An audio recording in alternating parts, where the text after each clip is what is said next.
Yeah.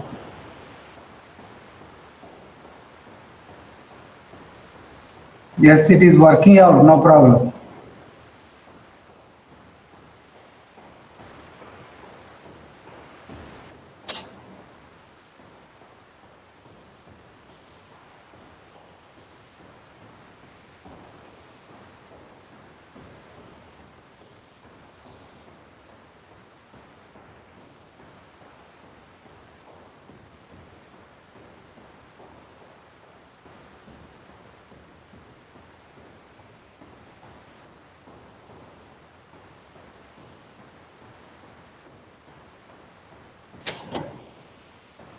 It's out in the website.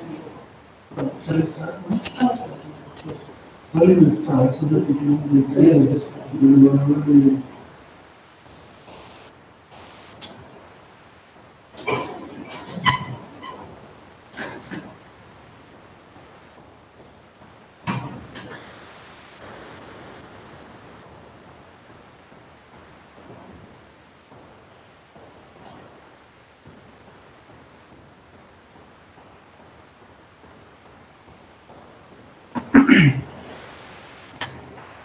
Dr. Panigrahi, shall we start?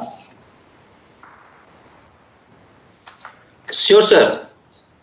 Okay, so I think we'll slowly we'll start so that people will join us.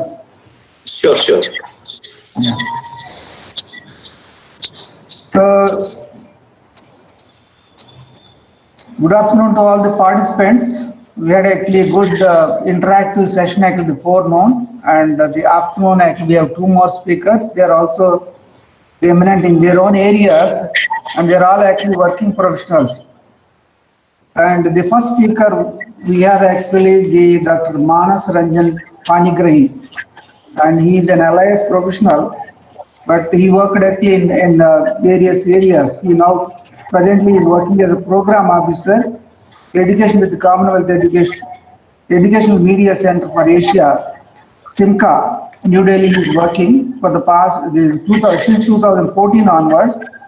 Before that, he was with the Department of Educational Planning and Management, the College of Education and Behavioral Sciences, and also he was with Haryana University, and he also worked sometime in Ethiopia, and of course, he is. He also worked actually with the IGNOU and the National Council for Education Research and Training (NCERT), and several other places, of course. And he is an academic side. He is a MA in Education from Kurukshetra University and Masters in this one History from Utkal University. And he is a doctorate from the Jamia Millia, Central University, Delhi. Oh, he is not LIS. I'm sorry. I thought you are LIS. You are not LIS. He has published number of papers, the monographs, and actually the articles and reports. And he is an actually organizer several actually online events, both actually offline and online. And presently he is working with SEMCA, which is one of the important institutions which involved actually in the OER. This, and thought actually he is the most appropriate person actually to talk, and actually he'll be able to give actually the overview plus also actually the hands-on. So today's the topic which he will be covering actually the publishing platform, that is the most important, particularly the teachers, where they want to publish their OERs. That's one, of course. Repositories, plus also search engines for anybody, even to the students, teachers, anybody want to search, of course, to find out OER, how to proceed, actually, what are the tools which are available. All these things will be covered by actually Professor Panigrahi. And without much of actually the time waste, I would like to request to Dr. Panigrahi to take over actually conduct his session. Is actually talk, give his talk. Over to Dr. Panigrahi. Thank you very much, Professor Ramaiah, for your kind introduction. And of course, I can say about myself that is just I'm one of the practitioner and a lifelong learner and trying to learn from each other. So this is a good thing that you are use so kind words for me, and thank you very much for this. Let me just share my slides and so that we can start the business session. Before going to the different sessions, is everybody able to see my PowerPoint? Yes. Okay, thank you very much. Let me put in the slideshow mode. As you rightly said, my topic and which is more practical oriented. Before going to the each part, I would like to congratulate Honorable Vice-Chancellor, Professor Gurmeet Singh, and Professor Rajeev Jain, and of course Professor C.K. Ramaiah, taking this step, which is rightly and timingly organizing of this event. And congratulate to you all. And I also grateful to you. You think that I may contribute some extent interacting with the participants and invited me and giving me this opportunity to be part of this entire workshop and learning from each other. Thank you very much again. And my gratitude to my predecessors and my successor of co-resource persons. Here, Professor Kanjilal, you rightly introduced her in to morning, and she don't have any kind of introduction because she is well known of in online education as well as open educational resources is concerned. So I know she has done many changes in the online education, what we are able to sit and doing access with each other, which is maximized. Professor Mangala Sunder, definitely I can say that I heard him many times. And whenever I listen to him, I always believe and feel that I should listen to him forever. So he's a great teacher and as well as great motivator. And his contribution to this open educational resources and online education is remarkable, not only in India, but also in abroad. Of course, about Professor Savitri Singh, she will speak after just my session, and she is the driving source for open educational resources in India, and she is the brand ambassador of Creative Commons, which is involved herself as well as number of training programs and capacity building programs under her supervision, and as an expert, she is moving and making the changes on open educational resources in this time. So my gratitude to all these, I can say that renowned professionals and academicians in their specific fields, and commonly we all are working together collaboratively and working very closely with each other in this area, particularly Pondicherry University taking up open educational resources for open and distance learning. So thank you very much, Professor Ramaiah, again to you. And you only the source to connected each of us in one platform today. And we will remember this. And I will try to contribute my this session with this short period of time. I will try my best to motivate these participants and learn from them, as well as what I have, I can just share with them. So first 20 minutes, I will give this PPT PowerPoint presentation, and then I will show some sample examples going to the live sites and showing you some of the examples, so that later on you all will able to find out and practice open educational resources, and not only just practicing of open educational resources, adapting of open educational resources, and contributing to the open educational resources. So thank you very much again, and let me talk about the what Prof. Uma Kanjilal pointed out in the morning, and she has given me the task to talk about the UNESCO OER recommendation 2012 and 2019. 2019 is the latest one, and which is talking about the action rather than just the theory. So these recommendations, which is talking about the following aspects, major aspects, that we should enhance the capacity, and that capacity need to be enhanced for just not access to the open educational resources or using of open educational resources, but also create and redistribute, means sharing of this. The creation and sharing culture is more important for us, which is UNESCO OER recommendations is focusing for this purpose.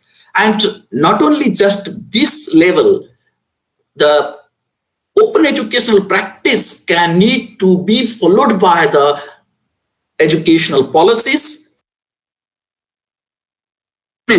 as well as open educational resource policies, online education policies, which need to be reflect on different components of open educational resources. I'm really delighted that to read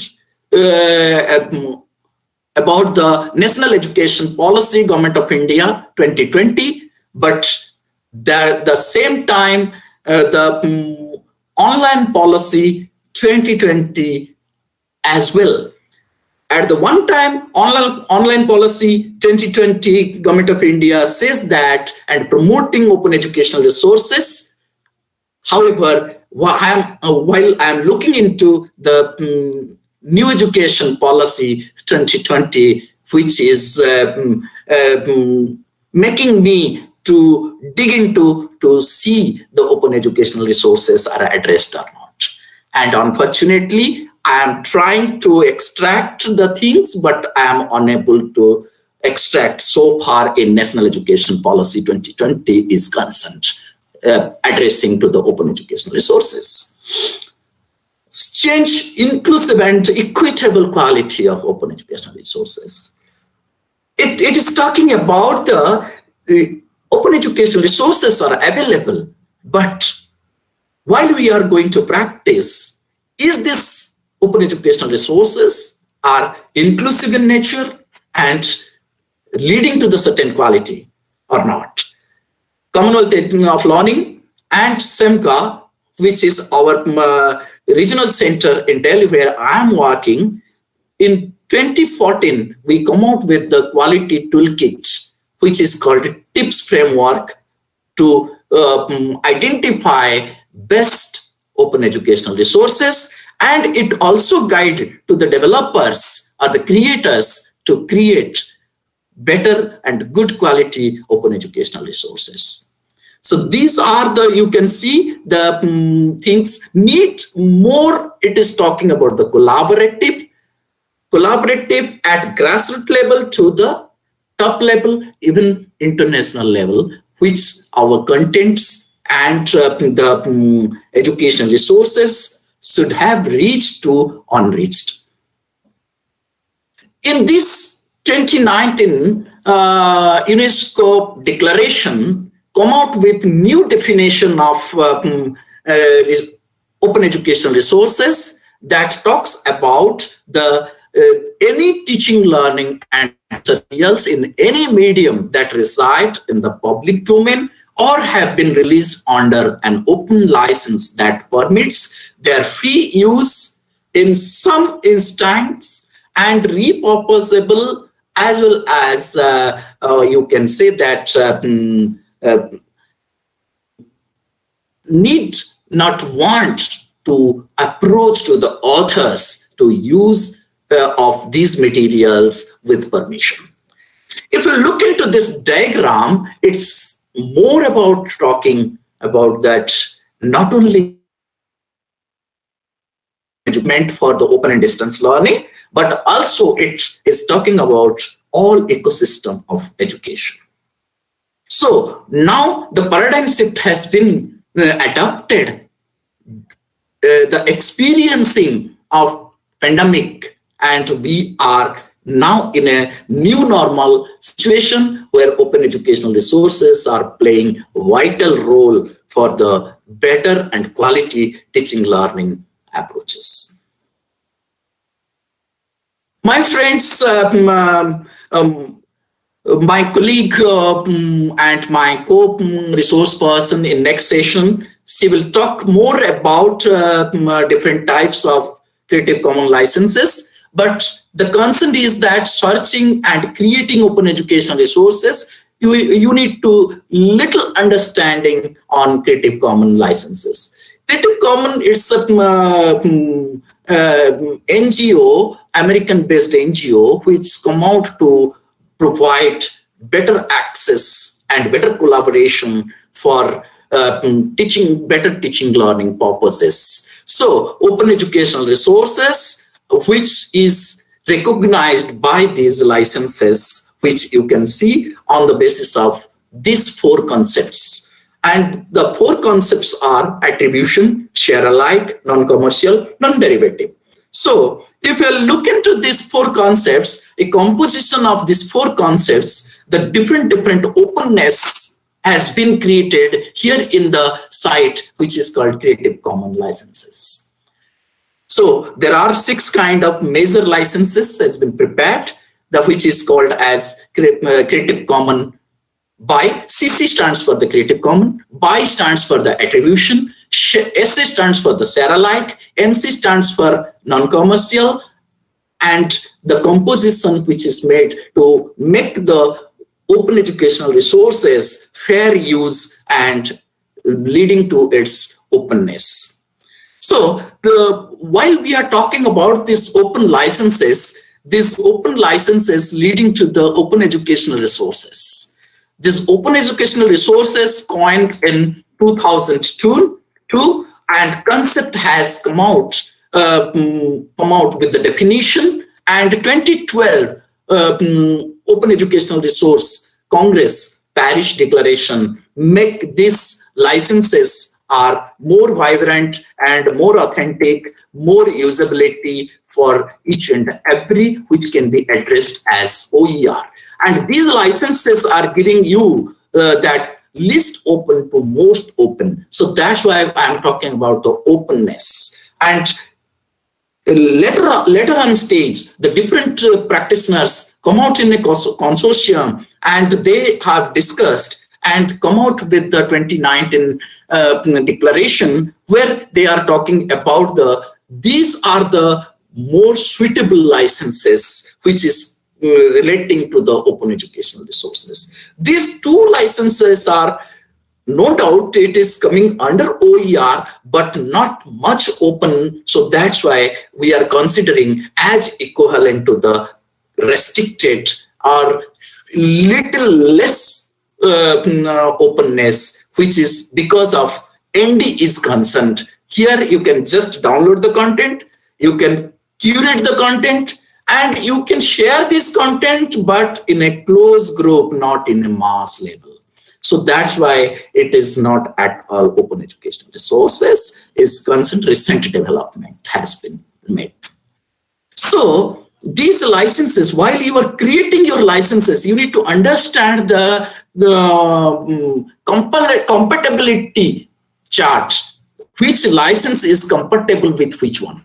While you are developing your own open educational resources, for which kind of licenses you need to extract, and you can play with the 5 R's, which Professor Uma Kanjilal in morning talking about: revise, reuse, revise, retaining, and tweaking to this content and making your own content. So these are the compatible chart, which is tick mark in the green color. You can see that the compatibility with this licenses with this licenses, so that you can able to easily join these materials and use your own open educational resource materials, and you can able to release this content under Creative Commons license for contribution of better teaching learning processes. So for more things, you can have fun with this small movie, and this movie will help you how to revise and remix with the Creative Commons licensed materials, and create your own materials. You can see this movie, and you can able to understand more about open educational resources. Let us talk about the different platforms and repositories and searching and finding of open educational resources. So if I will move to talking about where do we found this open educational resources. So many places you can able to see here, so many places. Commonwealth Planning, you can find out materials from UNESCO, you can find out from the WHO, the World Bank, they are also promoting open educational resources. Jorum, OER Commons, Wikipedia, OER Africa, TESA, so many. In Indian context, if you look into that, NPTEL, which is morning we are listening to Professor Mangala Sunder as well as Professor Uma Kanjilal, and again, we can also able to find out open educational resources, which is school education consent, that is NROER. And similarly, we have the mega repository and the facilitation repository, NDLI, which is National Digital Library, which is promoting open educational resources, and we are able to get these open educational resources. My dear friends, again, you can go to these sites and you can able to find out your open educational resources, and you can use these open educational resources with Creative Commons licenses. And these open educational resources, you can able to, what I called, you can use and you can create your own open educational resource and release under Creative Commons licenses. This is nothing is worrying about. This will give you the proper guide.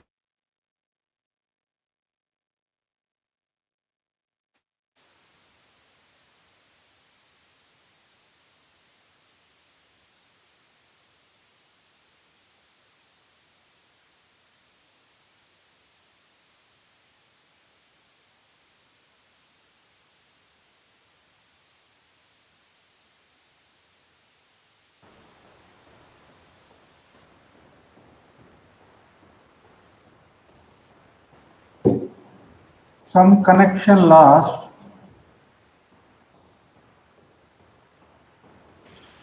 Yes, sir, we are also not able to extract. Professor Pondicherry is stuck.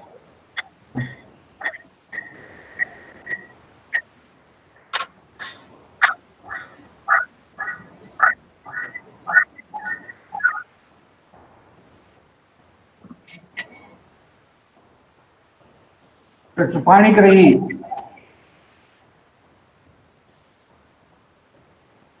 We lost him, sir. Ramaiah, sir. Yeah. He has been disconnected. Yeah, I think you'll log in again. Okay. There is some connection problem. Yes, it's network issues. Yeah, but all are actually working from home. Yes. The connection may not be that actually bandwidth and connection problem.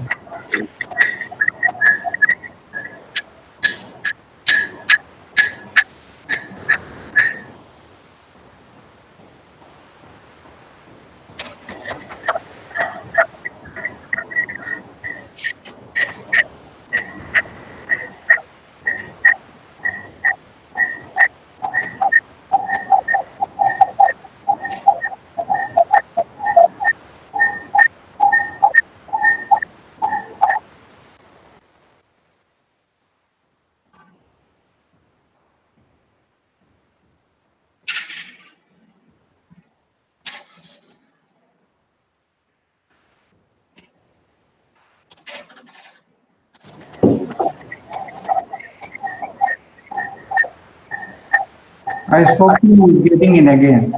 Yes, sir.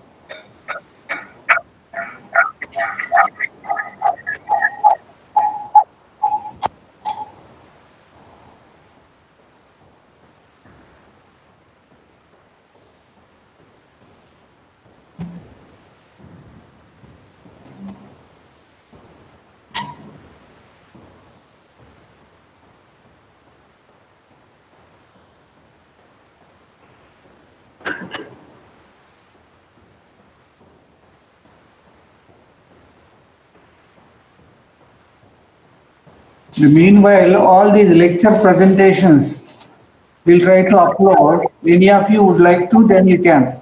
Yeah. Yes, sir. Manan sir, you are on mute. You are on mute, Professor. Yeah. Yes.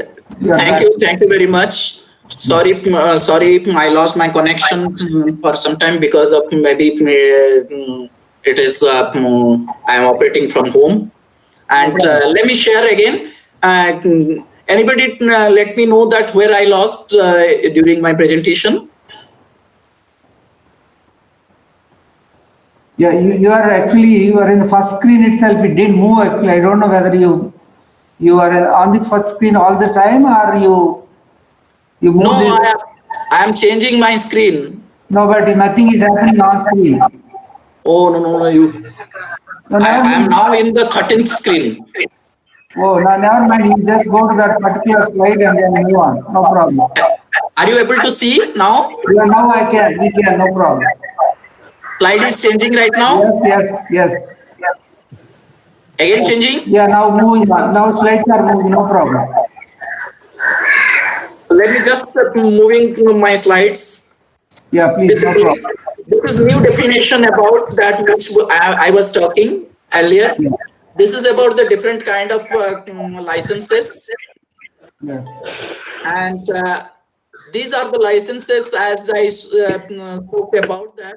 UNESCO 2002 OER concept and 2012, which is Paris OER declaration, through which come out that these licenses are open educational resources, and the least openness licenses is concerned, that is not open educational resources. This is the compatible chart.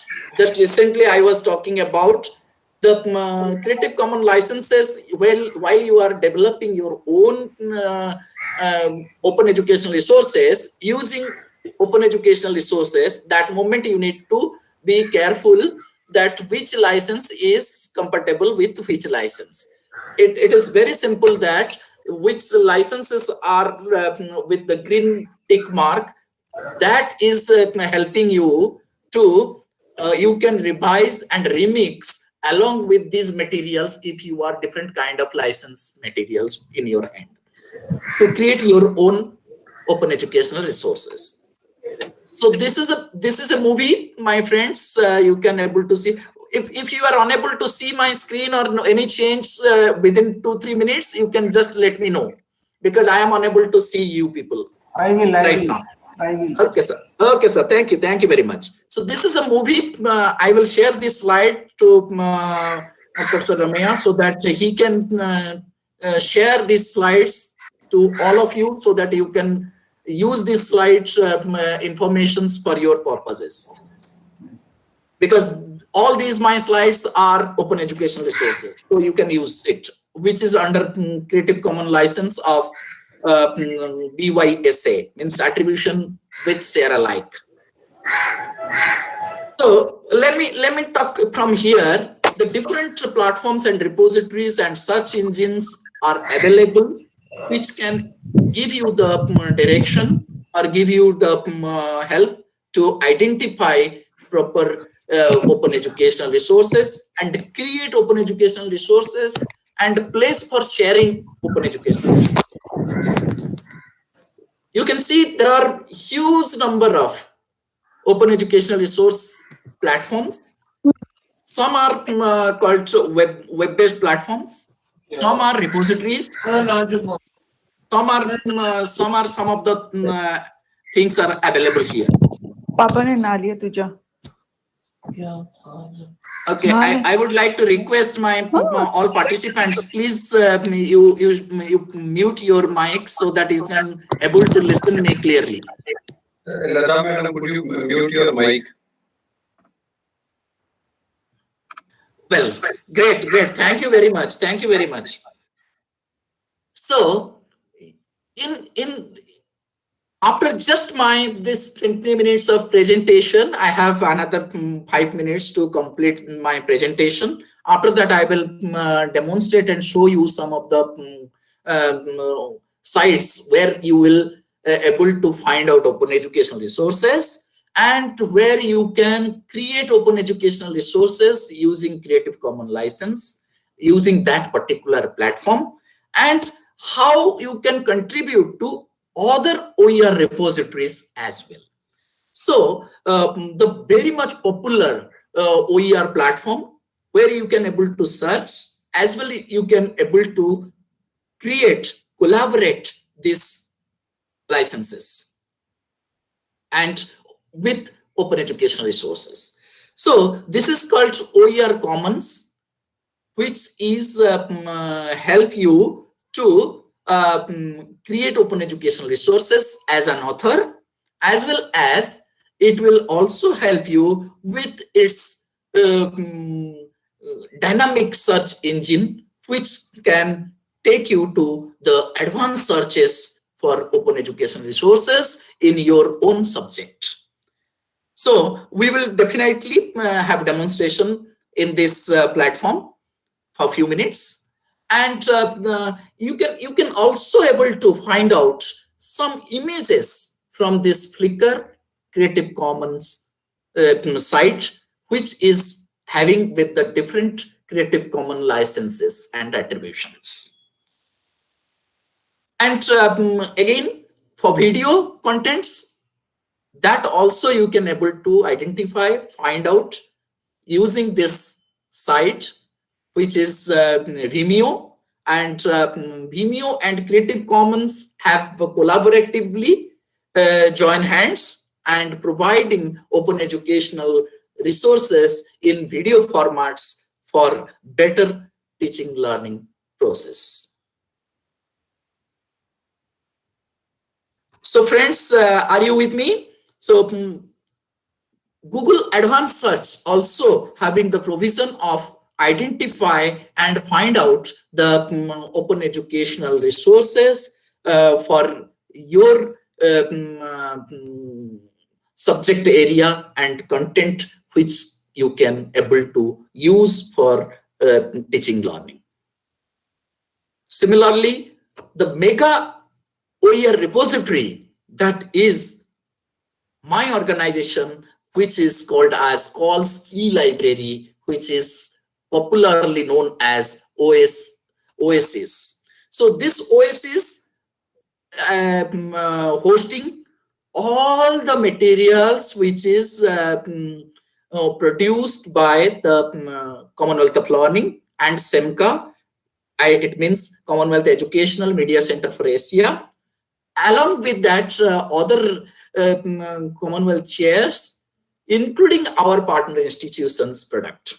So these are available completely free in this site. You can able to get more materials on open educational resources, online education. You can get materials related to the other subject and domain. My friends, wiki, it is again product of Commonwealth of Learning, and now it is independently running and moving wisely and having different subject-based materials. You can able to see here, that is wiki books, which is dedicatedly available here on different subjects like engineering, humanities, computing, languages, mathematics, and social sciences, and all other subjects as well. You will find materials here. You can also contribute your own materials and books published through this platform. My friends, you are with me? Okay. Great.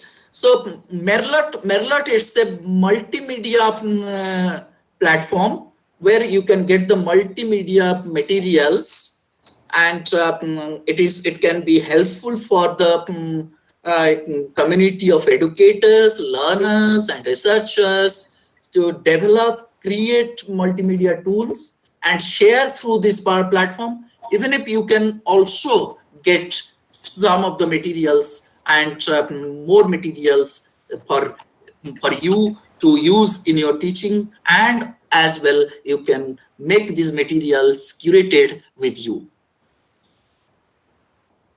And sometimes, my friends, sometimes the questions came to many people. I come across these questions many times from the people, and people used to say that, oh, open educational resources, you can go to the YouTube and you can get it. Of course, they are right. But is all YouTube videos are OER?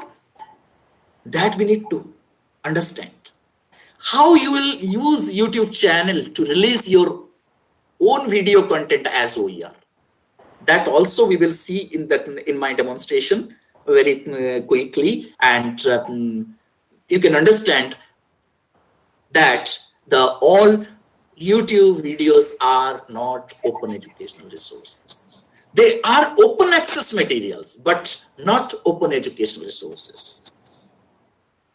So there are certain repositories in Government of India level as well as institution level. These are like NSOU, like Netaji Subhas Open University, Gyanagar, that is Odisha State Open University, PG Patsala, Influibnet, which is again mega repository for postgraduate and undergraduate courses by Government of India.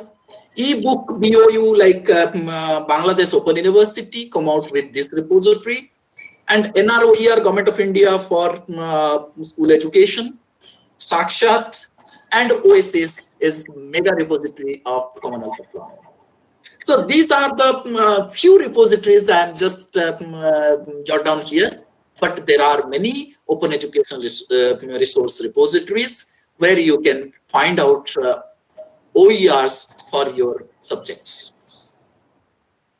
My friends, these are some of the links which I spoke right now with you, and some of from here I will demonstrate for you, which is called repositories, which is content-based repositories, portal repositories, and content plus portal repositories. Definitely, friends, we will have some demonstration here right now, but I will request you all, unless up until you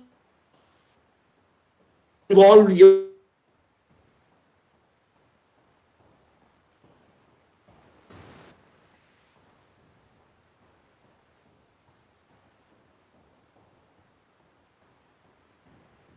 Again, there is a problem with the link. Again, there is a connection problem, sir. Yes.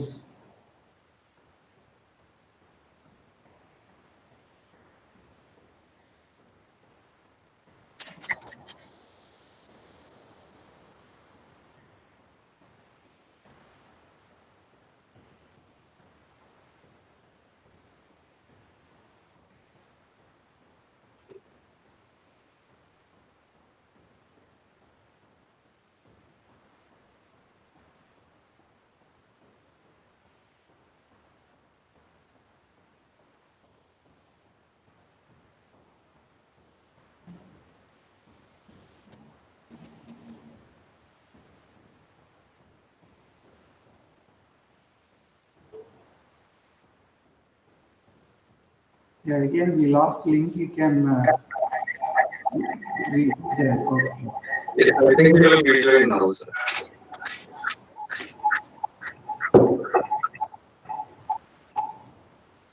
He's joining back, no problem. Okay, sir.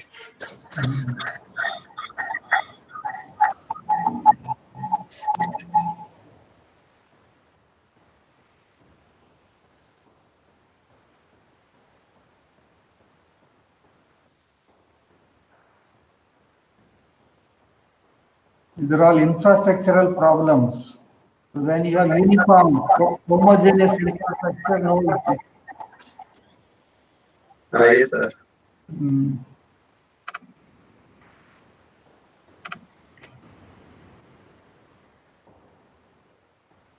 Beginner, yeah, he joined back. Yes.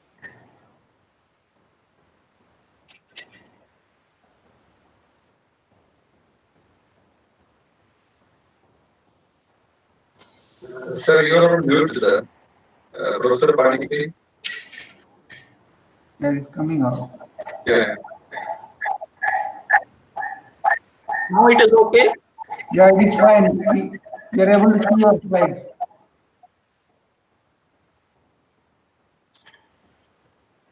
Yes. Are you able to see my screen here? Yes, yes. Sure.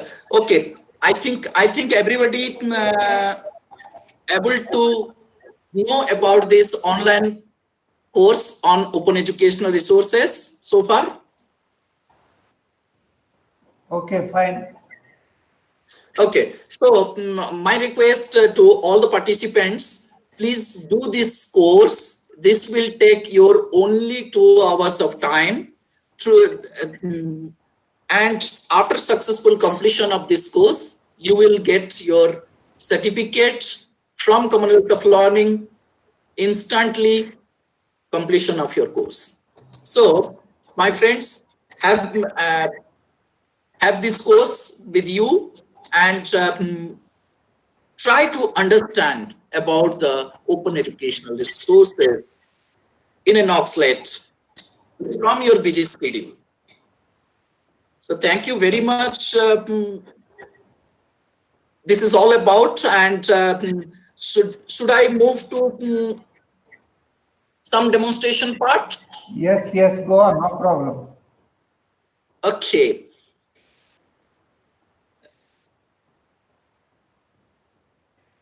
Are you able to see my screen here? No, no, nothing, blank screen. Blank screen. Let me share again my screen. Okay, sir. It's okay. Yes, sir.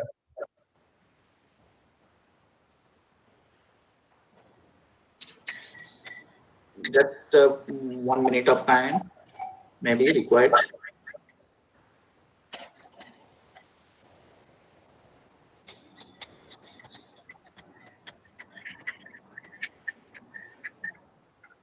Yeah. Are you able to see now my screen? No, no. Yeah, now it has come. It has come? No, yeah, it is there, but it is a PowerPoint slide. You said you want to go to the website, right? Yeah. But this is a wrong slide. It shows like a slide. No. Now you are able to see the OER Commons. Yes, yes. This is the this is from my browser. So it is all about the OER Commons site. Now it is able to see everyone. Yes, it is visible. Yes. Yeah. Great. Thank you very much. So friends, let us start with OER Commons. As I said, OER Commons is a public digital library of open educational resources. You can explore here, you can create your own resources, and you can create collaboratively with other educators around the world to improve your curriculum and materials. Let us first, I will show you how to get open educational resources which is available here. Very simple. You can you can use this search engine. You can just follow my cursor here. You can write what you need. You can choose subject also, and you can choose level also, which level of materials you are looking for, and you can choose any standard of the materials, right? Then you can just go for the search. This is a simple search, like searching, right? If you want to find out open educational resources with particular Creative Commons license, very simple. You just click on this advanced search. This advanced search will take you to this page. In this page, you can show your requirement, enter your keywords, means which subject you want to find out, which topic you want to find out, that you need to write here. Again, you can move here the different educational standards, language, different language materials are available. You can see number of language materials are available here, and you can find out different language materials. You can choose your language. You can also choose your subject areas or area. So after doing, these are the common thing for everyone. Everyone we are doing while we are searching any materials in the using any search engine. But the addition of this one is, if you will go to the down, is it scrolling? Are you able to see? I am scrolling. Yes, Yeah, yes, it's it is. So after scrolling here, when I am coming down, here it is giving you to find out different type of Creative Commons licensed materials, right? It is talking about the unrestricted use. If you need unrestricted use, you can just create. What is unrestricted use? That is public domain materials or Creative Commons by, means CC by. So these materials are more open, which is equally copyright free, you can say. You can do anything you want to do with these materials. Then conditional remix share permitted. So if you click here, this is talking about which kind of Creative Commons licenses you want. All these three Creative Commons licenses giving you the conditional remix and share permitted. This means Creative Commons by NC, means non-commercial. What you can do here, you can just take the materials, whatever you want to do, but you cannot use commercial purposes. Means you cannot get profit out of these materials. And Creative Commons by SA means whatever the byproduct of these materials, that you need to share with others with this same license. Similarly, Creative Commons by NCSA. My friends, you just look into this one. From here, you can understand that how you can do the remixing and revising the content using different type of licensings. So this is helping you with that matrix which I shown in my presentation, that is compatible matrix. So similarly, only share permitted, that also looking at these licenses. And read the final print only, which is called some rights reserved and only for the educational use, which is more restricted, which is completely copyrighted one. You can just, as copyrighted books we are borrowing and using for our reading and our library, and using it for the disseminating with same credentials without violating the copyright law. So this is also, these are the different options, my friends. You will choose, and using this search you will get the adequate open educational resources for you. I'm going back again. this is the searching part. You understand here, we can able to find out the open educational resources in different licenses, including copyrighted materials, which is without licenses as well. So this is giving you the opportunity to identify and search the open educational resources for your teaching learning purposes. Another part is this platform, again, giving you the opportunity to create open educational resources. It means contribute open educational resources. For this is very simple. You need to log in and you need to register with this site. This is as you are opening an email account. So similarly, you can just register here using that. After that, I have registered with this site, so that's why I am in. Now I am able to create the materials. So, my friends, there are self-explanatory. Entire platform is, you can able to see the videos, you can understand about the different functionalities of the how to create open educational resources as an author. I just wanted to show you here very simply. I can go to the get started. It means I will become an author to this. When I am clicking on that, my friends, it is coming here. I need to put source materials title. For example, I am putting the materials I am going to develop, the OER. Okay, I wanted to develop this material, right? So after developing, I can put an image which will be the cover page of my materials. I can just clicking here, I can bring the image from my computer or from online. Then I can put that image here, which will be helpful for me to just putting here my title and banner to my course. So I wanted to develop the course completely here, and maybe I can create a section. For example, I'm developing OER. So under OER, concept of OER.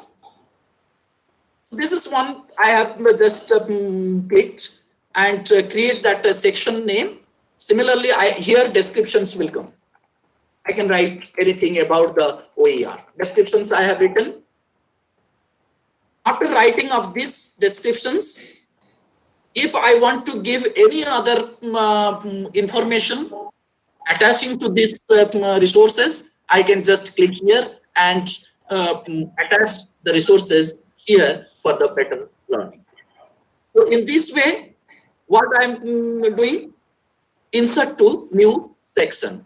The section which I created under the course, and this is inserted, this content inserted to this section. So you can see the section has been created. One section has been created, concept of OER. Then another section I can create. Similarly, I can create entire materials to this. And after completion of these materials, then you can go for the assigning of licenses. So this is very simple. Then you can go for save, and you can preview also your materials, and you can go to the next also. If I'm going to saving these materials, it is saved completely. Then I can go to the next. The next point is coming. So this is completely, the format is there. You need to follow the format and create your content and save this content. While it will go to the Creative Commons, there are experts who can review your content. After reviewing of your content, they will approve your content, then it will be available for the public. Right? So this is the entire process of engaging yourself to create the content.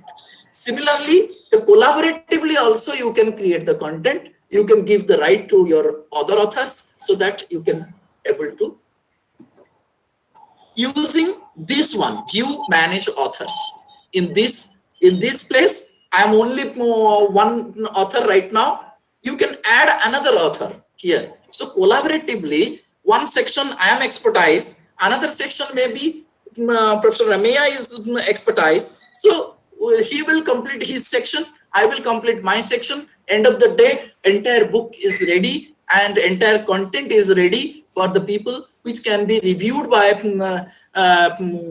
OER common experts. Then it will be available for the public to access. So this is the entire process. You will enjoy this exercise while you will doing with this OERcommons.org. This is one. This is clear, sir. It is everybody is able to listen. Yes. So let me go to the Flickr. Flickr, as I said, Flickr and Creative Commons combinedly join hands and collected and released various pictures. This is pictures. These pictures released under different Creative Commons licenses. You can see, I'm just showing here, you can able to see. See, this is, what is this? Attribution license. Attribution license means CC BY. CC BY means, I know Professor Savitri Singh will describe clearly for your, just for your help, I'm just narrating here. CC BY means you can download this image, you can edit this image using different softwares. You can able to use this image in your content. Even you can collage some of the images and you can sell it in the market, get profit out of it. So CC BY is telling that whatever you want to do with these images, you do, but only do a favor. You need to release the materials in the same license, and releasing of same materials in the same license, it means you are attributing to the author, means recognizing to the author. That is more important to do as we are moving in the intellectual mass and looking into the intellectual property, right? So this is the right of the author, which we need to recognize his contribution. So similarly, CC attribution no derivatives license means CC BY ND. ND, the moment you are looking into the ND, you can just download this image, you can use for your purpose, but you cannot revise and remix or tweaking or anything which is you want to do, you cannot do here in the case of non-derivatives. So similarly, you can see, and the beauty of this site, this place, you will get a number of videos. You see the number here. You can able to see here. Are you able to see this number? Yeah. You see, I selected. This number of videos are available under CC BY license. CC BY ND license, this number of videos. And CC BY NCND license, this number of videos. Only CC BY NC, this number of videos. You see, sorry, pictures, not videos, pictures. And public domain, you see this number of pictures. These pictures are maybe eligible for your content development. If you are developing any kind of content to your subject specific domain, you can find appropriate picture which is more easy to insert it to your content. My friends, this is very much cost effective because you are getting free. If you want to click a photograph, you need to hire a photographer. Photographer will click the photograph and they will develop and give you. And in these all respect, you need to spend a lot of money. But this Flickr is helping you to find out open educational resources with appropriate and adequate attribution to the authors. Just moving to the video aspects. Are you with me? Yeah. Great. You can able to see this Vimeo site? Yes. Thank you. So this Vimeo again collaborated with Creative Commons, and they also released various video contents in different licenses. My friends, you can also contribute to this site, which can be included in this repository for your videos also, putting certain license. So these licenses videos are able to, you can able to see, these are the videos in different licenses. Like attribution license means CC BY, attribution share alike, CC BY SA, attribution non-derivatives license, CC BY ND, CC BY NC, you can see here, this is CC BY NC, and attribution non-commercial with share alike, CC BY NCSA.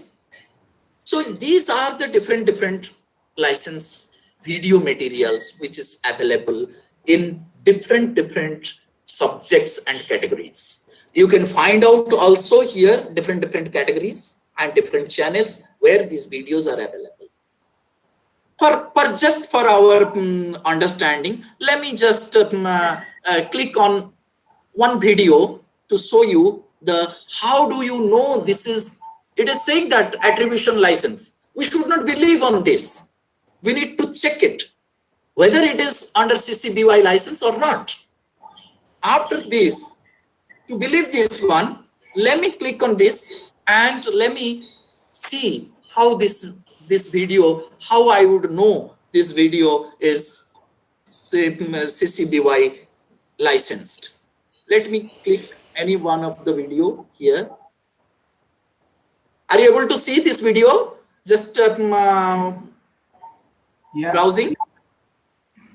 See this video, which is we have seen, is talking about the different content here. So how do you know this video is in which license? Very simple. You need to click on the more. It is here. You can click on the more. Okay. More will come out with the screen. That screen is talking about the license. Are you able to see here my cursor? Yeah. So when you will take this cursor here in this symbol, it is a little bit shadow symbol, but while you are working on directly, you can able to know this symbol is talking about the by, means attribution. CC by, Creative Commons by. What is this attribution? What is talking about? It is describing here. You please see, this license lets others distribute, remix, tweak, and build upon your work, even commercially, as long as they credit you for the original creation. This is the most accommodating of licenses offered, recommended for maximum dissemination and use of licensed materials.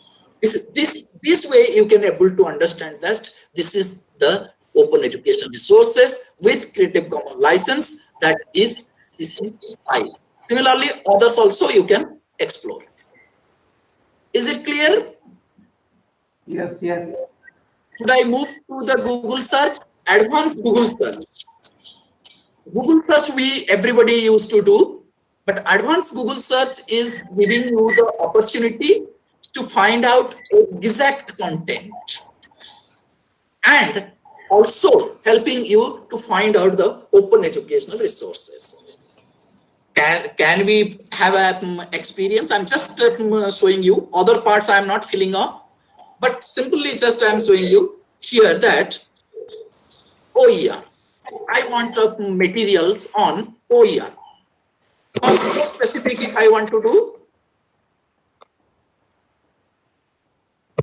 understanding of OER. Okay. So, but this material I want OER materials on OER, isn't it? So, are you able to see here usage rights? You can see my cursor is here, usage rights, right? You need to select which. If you click on this, you will find different kind of open licenses, Creative Commons licenses. Are you able to see this one? Yeah. So here it is talking about the not filtered by license, means no need of any kind of Creative Commons license. But we need Creative Commons license. What is that? Free to use or share, and free to use or share even commercially. If I will click just a more open one, free to use or share, and put on the clicking on this share, I am getting number of searches on open educational resources, right? You can see these are the materials I am getting on understanding of open educational resources. You can see. Yeah. If I will click on this, a basic guide to open educational resources, which is about, it is directed to the mega repository of Commonwealth of Learning, which is OSIS. Here you can able to see this material is available, which is link is available. You can download these materials. This is in the two documents, and author's name is there, and editor's name is there, subject is there, and it is talking about the rights is Creative Commons, right? And Creative Commons, that to revised license, that different versions. So if you will click on this material, right, it will help you to download the material. I just wanted to show you where the license is written in this material. Unless until you should not believe that this is open educational resources. This material is developed by UNESCO and Commonwealth of Learning. If I'm going down, I want to go to the credit page first. This is a common thing while we are able to know the Creative Commons license and copyrighted. See, copyright is there, UNESCO and Commonwealth of Learning. At the same time, we are getting the materials is released under CC BY USA. This is the icon, and inside it is written here. Are you able to see this one? Yeah. Great. So this way you can identify using Google Advanced Search. At the same time, you can directly go to the Commonwealth of Learning's mega e-library, that is OSIS. You can find out number of books and monograms and reports and different tools for your better understanding of different subjects. Wiki Educator, another one is where you can find out different books, which is giving you more on the collaborative work. The many books you can see: computing, engineering, humanities, languages, mathematics, sciences, and social sciences. All the materials are available here in the Wiki Educator. And under that Wiki Educator, Wiki Books, which is open books for an open world.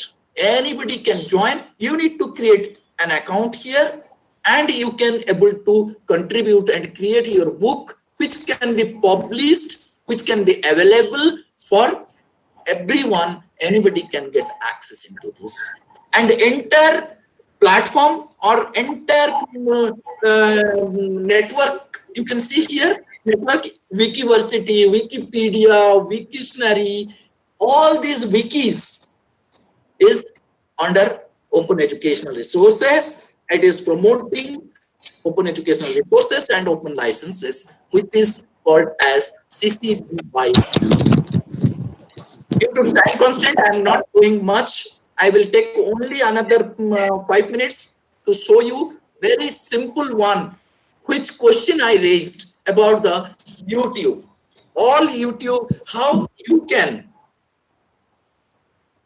develop your own channel. If you have your own YouTube channel, your own video materials can be released under Creative Commons license. There are two licenses YouTube is providing. One is the Creative Commons, another one is the YouTube Standard license. This is my YouTube channel. I just wanted to show you one video, how you can upload this video to your channel and making for the public. So if I will go to the create, upload videos, are you able to see this page? Yeah. Great. So I will just open a video. Already I have opened here. This video I am just putting here and dragging and bringing and releasing here. Now my video is uploaded. The channel link, video link, YouTube link has been created. And I can write here about my videos. That is, for example, OER videos. I can write description about video, which is allows you for 5,000 words. And I will just go for the only one thing, how you can say that this is your video released under Creative Commons license. I will just click here, and after clicking here, different things are there, information you wish to fill up or not.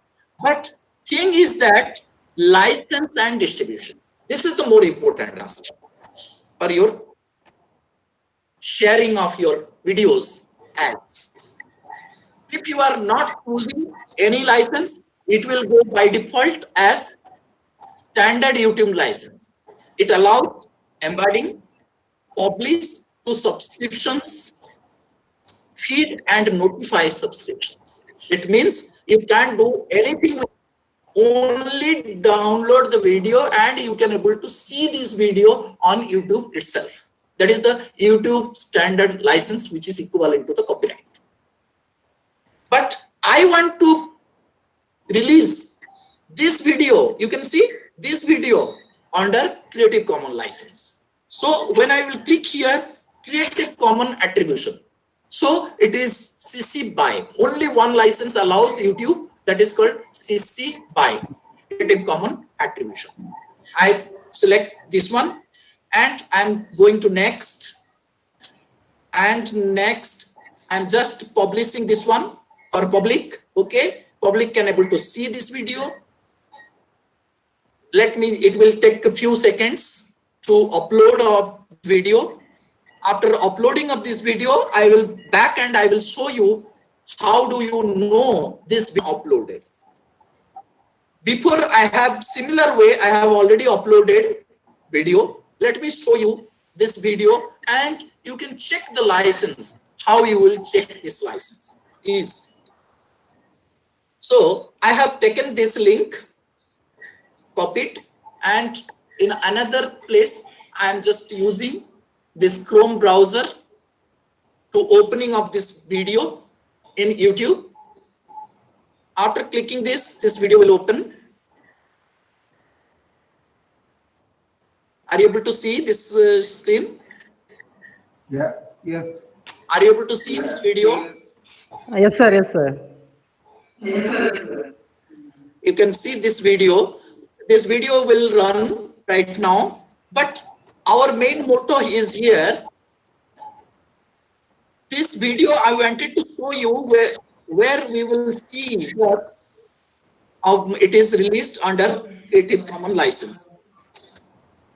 I think this will show more. Go more. Okay, are you able to see? Yeah. Are you able to see license here? Yes, yes. Anyone can respond me? Yes, yes. I'm just Yes, selecting. sir. This is under Creative Commons Attribution License. This is shared under this. My friends, these are all about what we have discussed so far.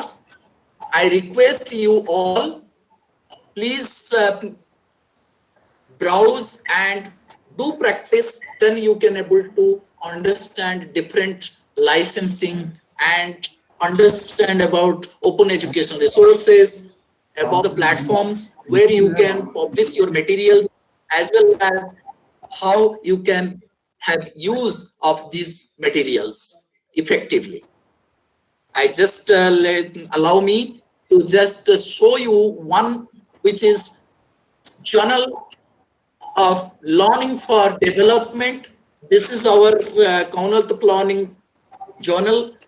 Please browse this one, Dr. and Panigrahi, all the contents are released under Creative Commons license. So similarly, you can visit to the Merlot also. You can able to see, and with these words, I can stop here, and my demonstration, my presentation conclude here with the words: you need to practice more on open educational resources, create open educational resources using these platforms, and contribute your open educational resources for better teaching learning process, whether it may be ODL or it may be face-to-face or any learning situation.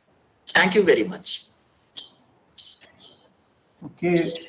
Thank you. Any other?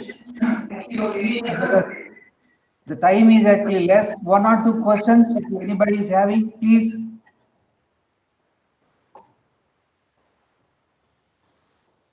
We are running behind the schedule.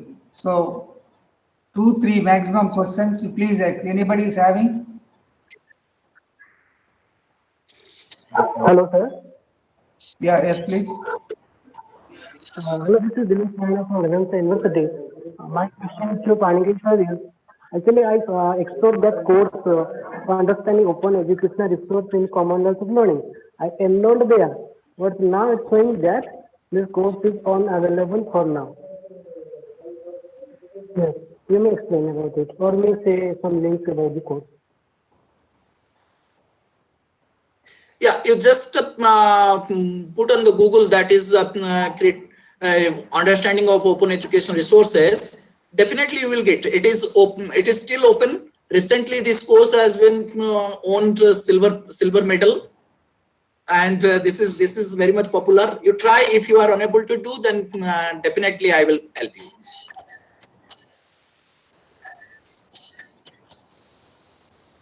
Anybody else, please? So wiki courses, authentic courses, no? Wiki material. Yes, Yeah. Madam Lata, Madam. Sir, wiki material is not authentic, no? Yes, they are not peer reviewed. No. Yes. Yeah, this is I can, from my practice, I can say that those are more authentic nowadays, because the wiki is giving only for the 48 hours to review. When they found this materials is not authentic and somebody is tempting to these materials, immediately they are removing and right materials and they are replacing. Number one. Number two, if 3 times similar ID or similar people, they are tempting to any materials, they permanently block their IDs and not allowing to any which is called computer coding, it is coming. So they are stopping them. So nowadays it is more systematic, and wiki educator and wiki books are more authentic and peer reviewed. Thank you, Dr. Panigrahi. This is a new information for me. Anybody else, please? Last question.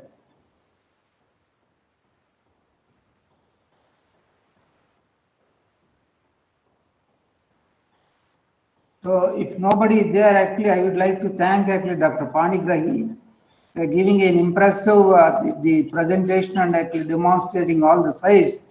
I think all the participants actually they are educated in these areas and getting some kind of actually the hands-on also seeing all those sites to use the educational resources. So thank you very much, Dr. Panigrahi, for sparing your time and giving an impressive talk. Right now, because we are running a little bit time, so we need to move on the next. The final, the talk is that this is a 2 hours, the hands-on, the workshop kind of talk actually. Madam Dr. Savitri Singh, she is the former principal of Acharya Nagendra Deva College of University of Delhi, is one of the undergraduate constituent college of University of Delhi. And she is having a long experience and she is one of the advocate OER. And she is having experience in developing undergraduate curriculum, also experience in developing the curriculum and syllabus and textbooks for the schools, particularly in the area of science. She is member of the National Focus Group on Teaching Science, Teaching of Science, and member of the National Knowledge Commission, particularly the working group of Science and Mathematics.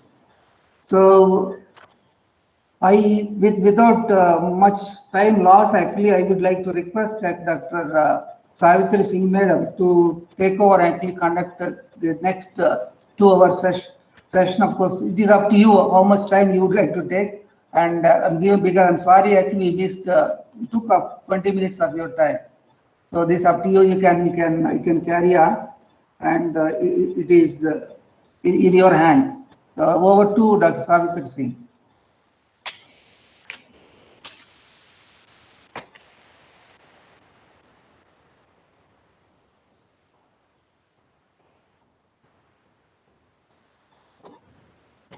Madam, mute your mic. Sorry. Now I'm audible? Yeah. Okay. Good afternoon, everybody. And thank you for inviting me for this workshop. And I was going through the program and I saw that right from the morning with Kanjilal, you have started with a discussion on OER and Dr. Sunder, and now Dr. Panigrahi. So I am going to take you through all aspects of publishing online. I mean, OER is important, but one also needs to understand what is, for example, copyright, what is public domain, how can you use materials that are copyright or public domain or Creative Commons or open education resources, and how do you know what content is what. So I'm going to take you through these processes, and let me start with opening my presentation.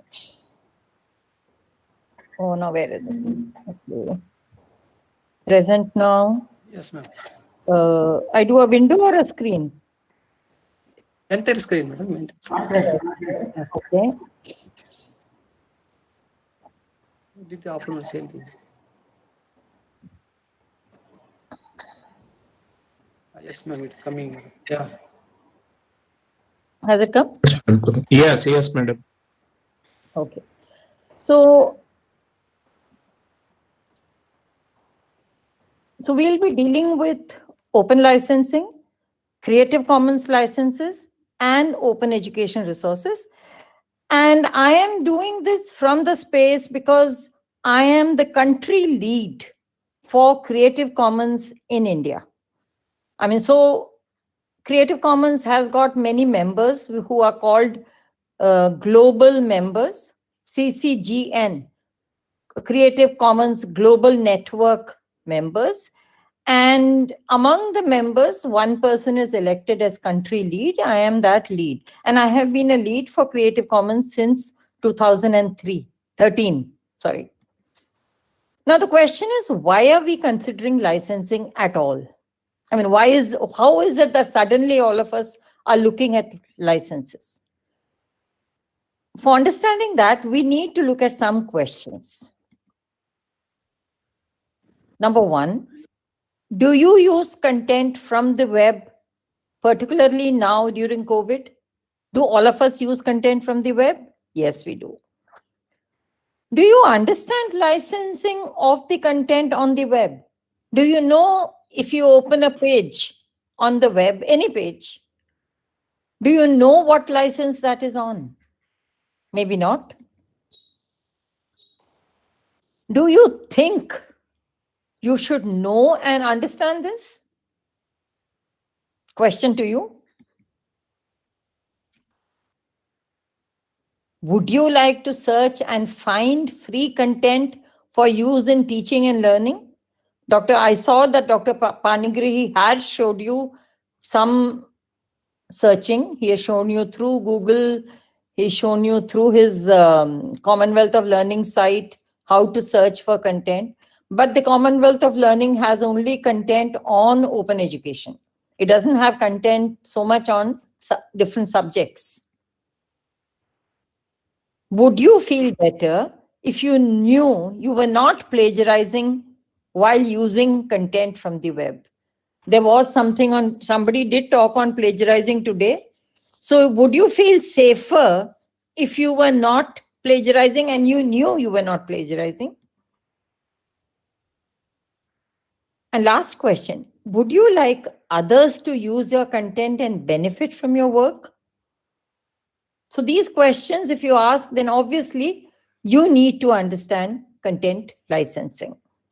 So I'm going to start with telling you that all content on the web is under these 3 licenses. Actually, the first 3, copyright or Creative Commons licenses or public domain. And open education resources is a category that comes under public domain and Creative Commons under a special license conditions, and we'll talk about that. So starting with what do we mean by digital content? We mean textual content, we mean images, videos, stories, maps, audios, and artwork. Now, before we go forward, I'm going to put on the screen some poll questions. Dr. Vijay Kumar is going to help me with that. And with these poll questions, you will answer them so that we can take this discussion further.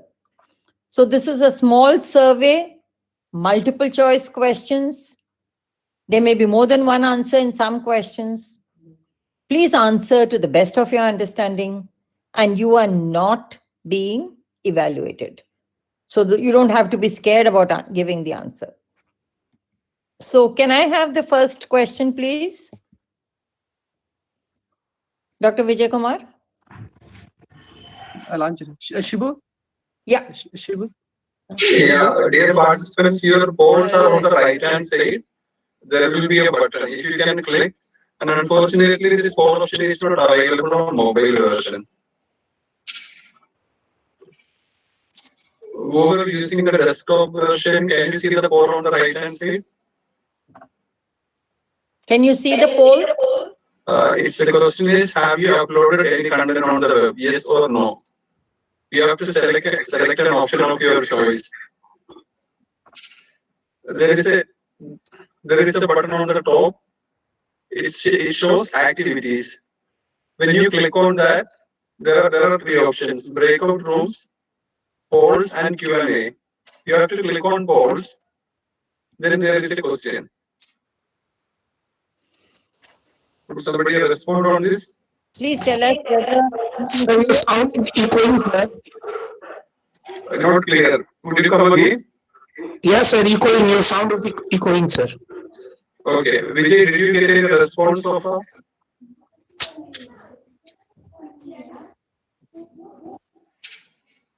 maybe you have to explain how to go to the polls again. Yeah, on the screen, there is a small icon next to number of participants, and there is a chat option, and the third button is activities on the top right hand side corner. Next to the time written 3:28 now. When you click on that activities, you will get 3 options on the right hand side panel: breakout rooms, polls, and Q&A. So please click on poll. Then Please click on poll. Then you will get the first question. Can you please unmute and respond? I request all the participants to unmute and respond one by one. Or I maybe have seen here in the poll live. There are 8 votes come to no and 3 votes come to yes. So Yes. it means people are trying. Yeah. I request all of you to quickly cast your poll and let's see what's the. I repeat. Click the madam. Click the vote button, madam. no, I don't have to vote. I'm just.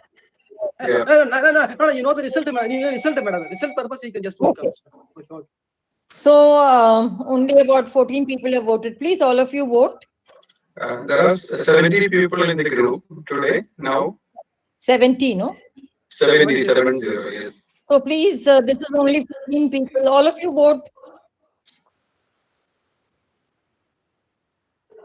I'm moving from mobile to laptop. Just 2 minutes. Oh. Yeah, sure thing. Only 15 people are using laptop and others are on mobile. Can you please unmute and tell us? What is the problem you are having regarding Mobile. Most of the participants, they are muted and they are not responding. We received only 14 responses. 15 responses now is. Aisha responded, voted. Yes.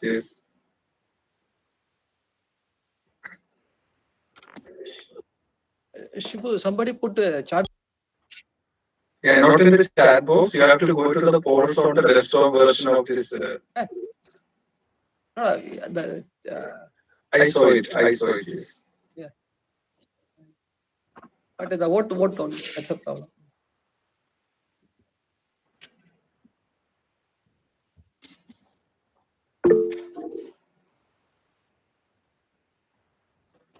Those who are on mobile, can you also try and go to a laptop if possible?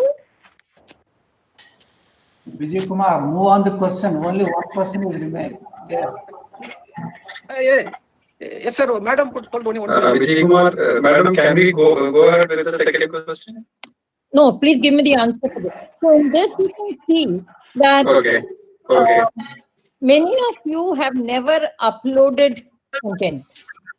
So, and only 7 of you have said that you have uploaded content and the others haven't uploaded content. So can we go to the next question? Yes, ma'am. Yes, ma'am.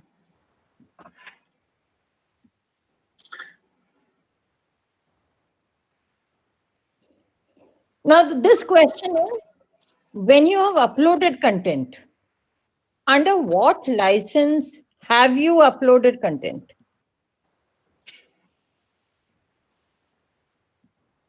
And those of you who have not uploaded content, please answer under what license you would like to upload content. Copyright. Please write it here. How to do it? Have you got the poll? Yes, I'm. Open the poll. The 3 dots on top, you click on that, then you get a poll option. So these are actually poll options and all you should use in your class also, because then you get a response from your students. And these are very easy to set up in Google as well as in Zoom. Please answer.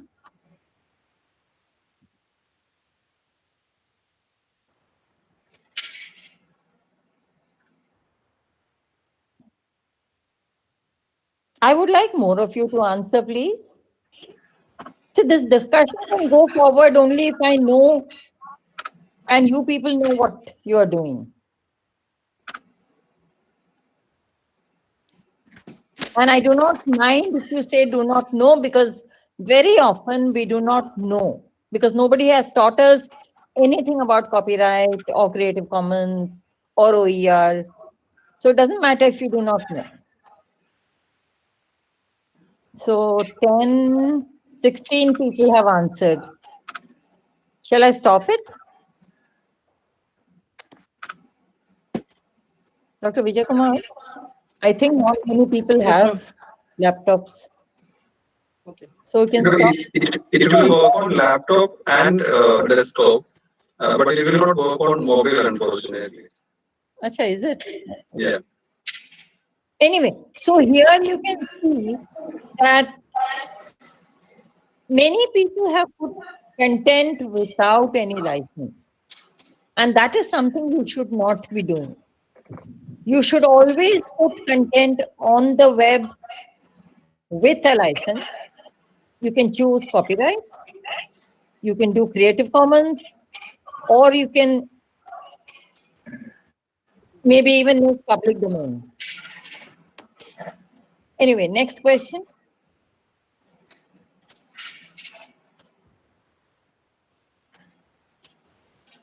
This question is, have you downloaded any content from the web?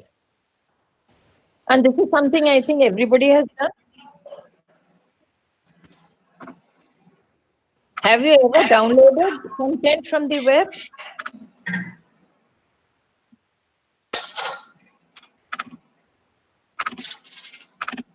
"13 people have said yes.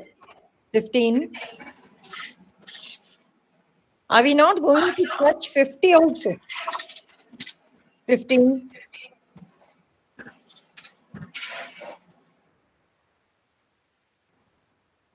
Please go to the next question.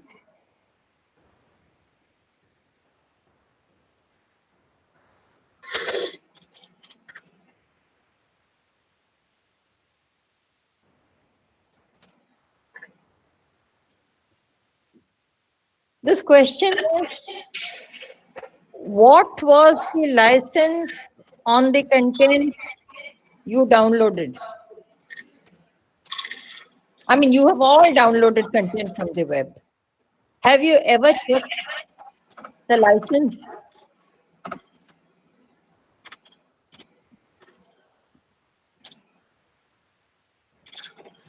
Madam, I downloaded, option A, B, and C also. So, but only one I can select here, right? Yeah. Yeah. The The problem is the only. I mean, if you have downloaded 5 items, which one maximally, which one did you choose? Yeah, most I downloaded, yes. Madam, for utilization purpose, where the Creative Commons license was there was. I'll bring you all to that. Don't worry, just wait. I'll tell you how to use the licenses. I will explain the licenses. I'll do that. Just give me a little time. I think this is 16, madam. We can move to the next. Okay. Because all the questions we are getting 16 responses. Okay, move to the next.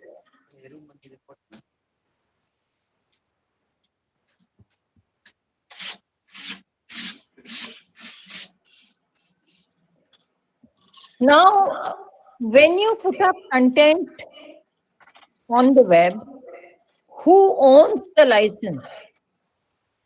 I mean, you have made a content. Who owns the license on that content?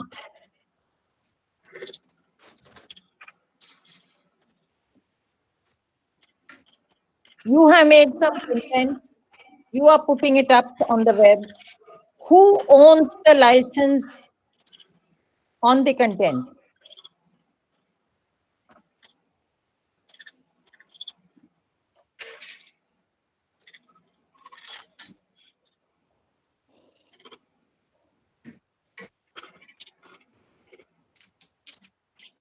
And those of you who are not answering, I hope you are looking at the answers, because this is in itself trying to tell you some things.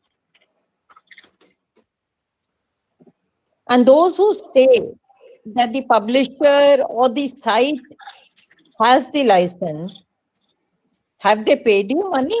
Any royalty?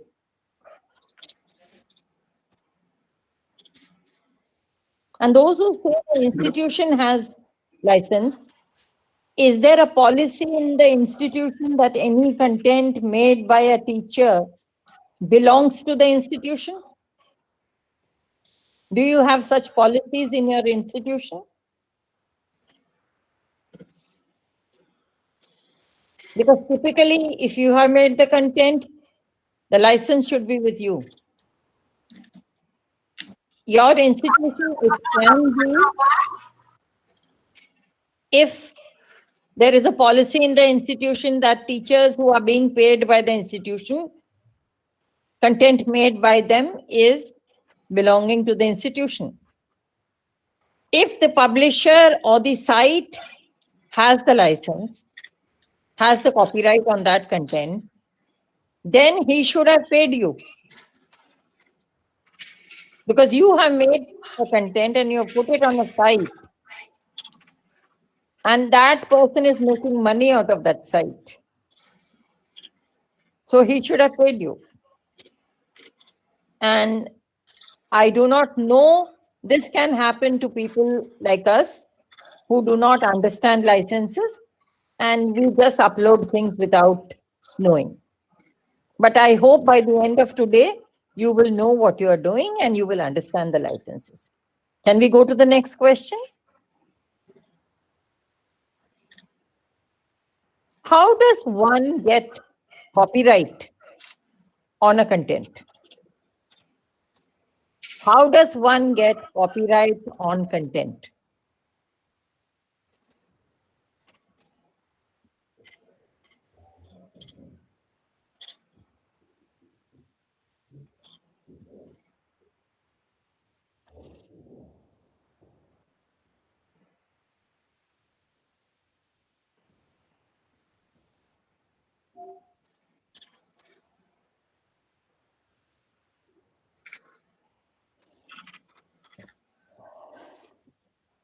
How does one get copyright? You have all seen that symbol C in a circle.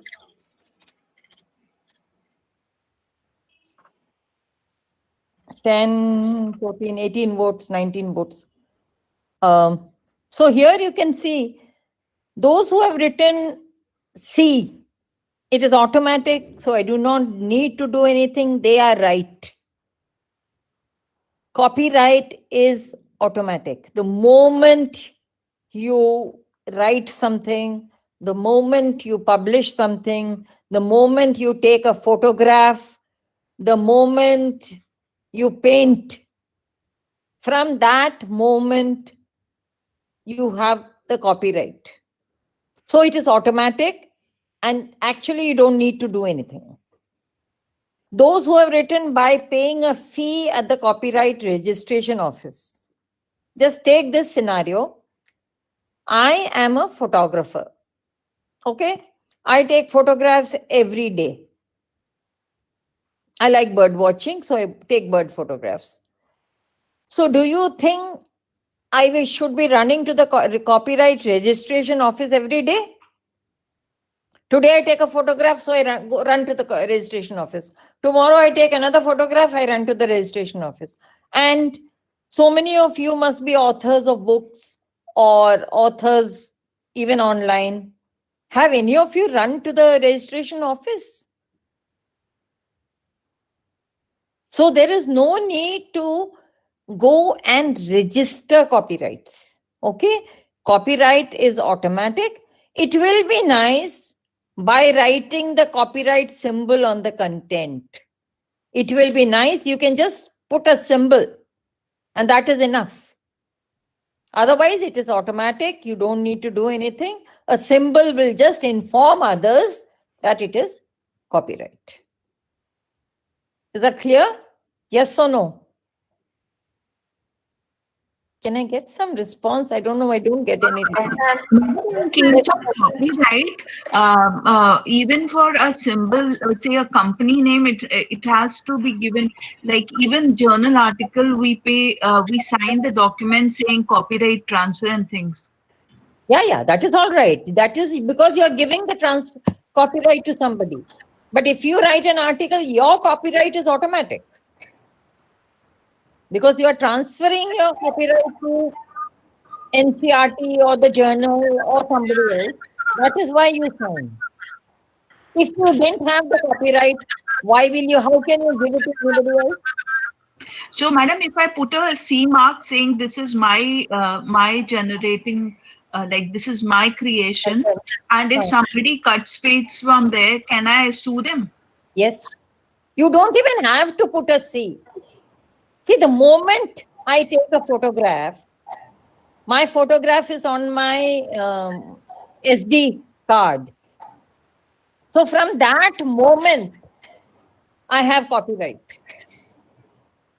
Okay, copyright is automatic, and from the moment you have a tangible product, tangible is when you write with hand or when you write something on the hard disk or on your computer, that is all copyright automatic.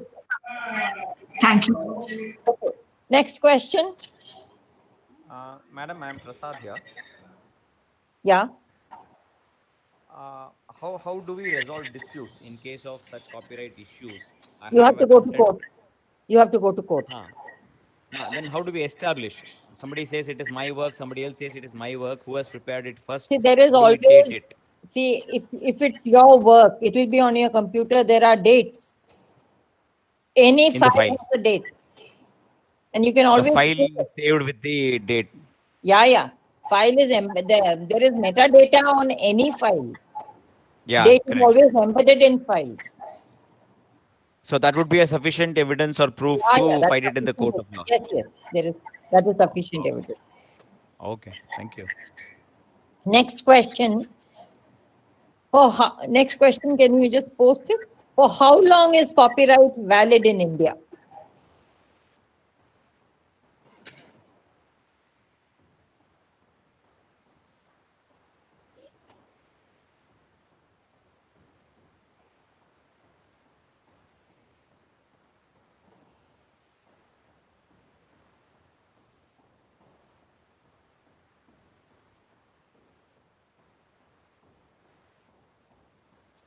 We've all heard of copyright, and some of you must be having copyright on some book or some chapter or some images. How long is the copyright valid for in India? When I say in India, it's obvious it is valid for different times in different countries. 8, 9, 10, 20 people have voted. So, okay, let me discuss the answer. The first answer is wrong. It is not 10 years. It is not till the end of the life of author. This answer C is right. For the life of author plus 60 years. This is the correct answer. So, whenever you pick up any content and you know it is copyright, and you want to use it, you have to find out whether it is still under copyright or not.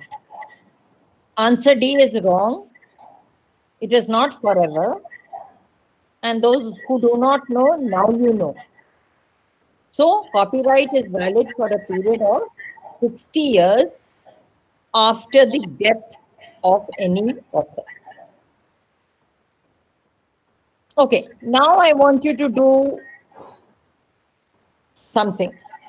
Open your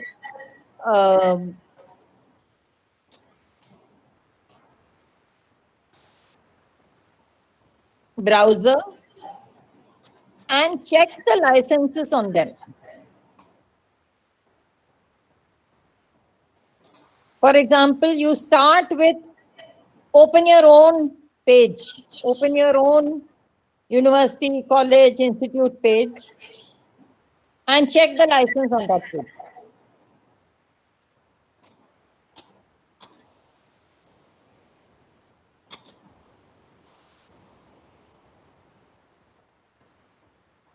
Where do I have the chat box?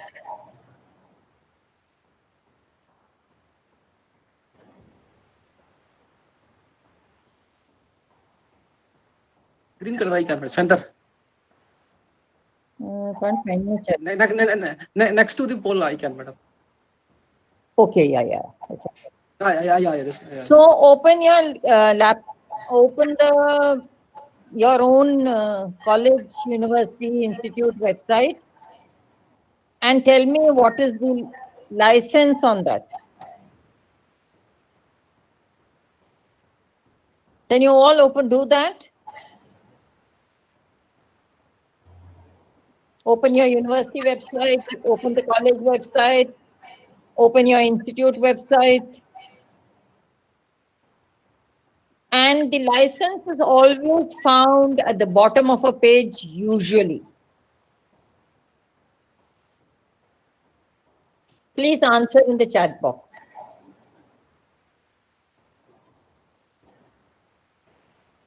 What is the answer, Madhav Sharma? What is answer B? You're opening. Yeah, Creative Commons. Then you write Creative Commons. Yeah. Then you're writing B. B is another page you have to open. Oh, okay, madam. Okay. Madhav, Creative Commons. Madam. If it is Creative Commons, does it say which Creative Commons license? Actually, I have to see, ma'am. Yes, please see. Creative Commons is not one license.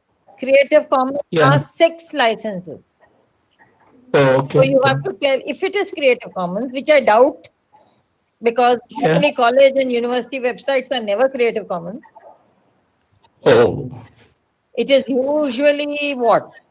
Copyright. Punita has said copyright. Hirotali has said copyright. Satish has said copyright. More of okay, madam. I'm okay. Even those who are on cell phone, you can do this. Please check your own university, institute website and tell me the tell me the license. Look for the license at the bottom of the page. Okay, ma'am. Satyanarayan Bahera, are you from? Please also write the institute's name so that I understand where you are from. Ayesha, A क्या answer है? Ayesha, what does A mean?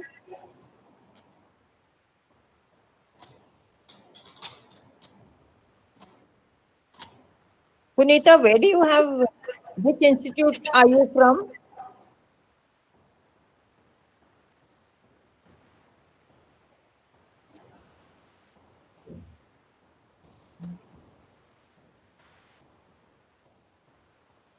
Punita, where are you from?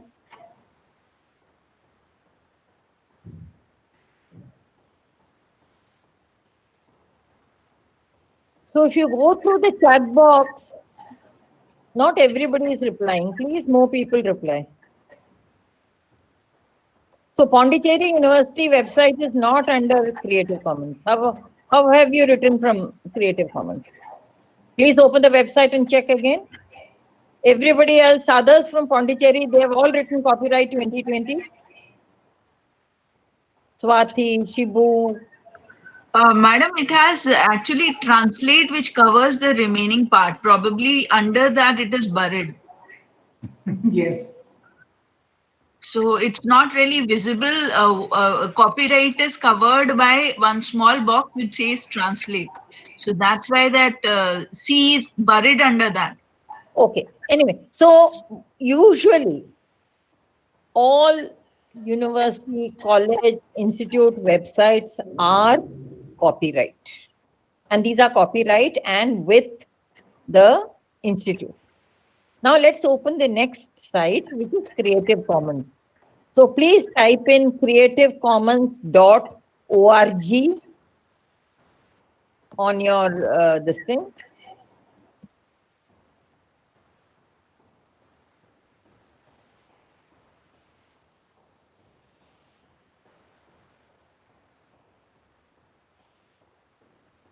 And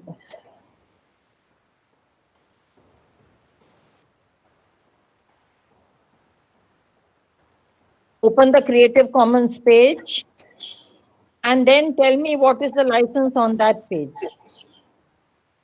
Please check the creativecommons.org page and check the license.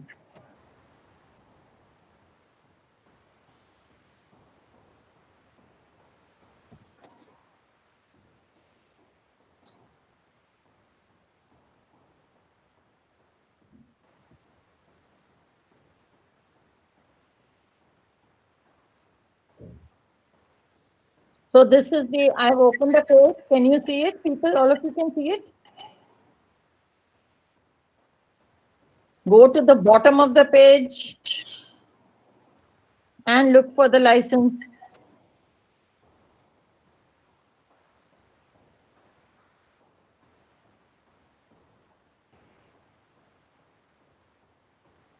There is a CC within a circle and there is a... 1.0 license. Is that So just write that in the chat.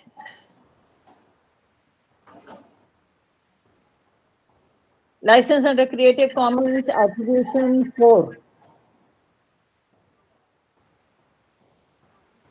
So that is how you look for the license on a page. Go to the bottom of the page and look for the license.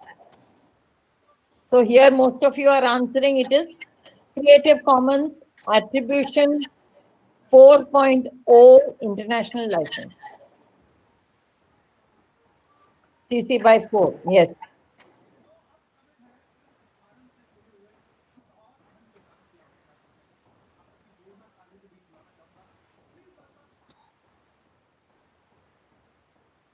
Not everybody is answering. Even those of you who are on a cell phone, you can also check the license and come back.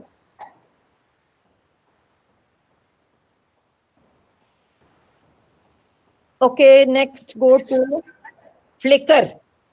What you need to do in Flickr is go to flickr.com, FLICKR.com.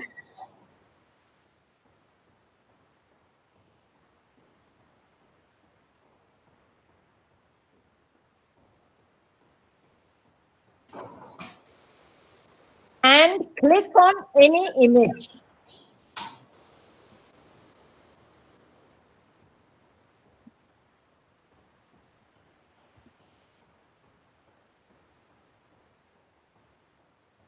When you open flickr.com, you get this page.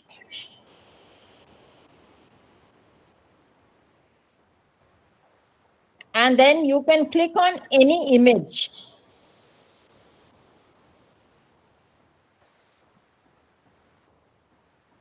Supposing I click on this image.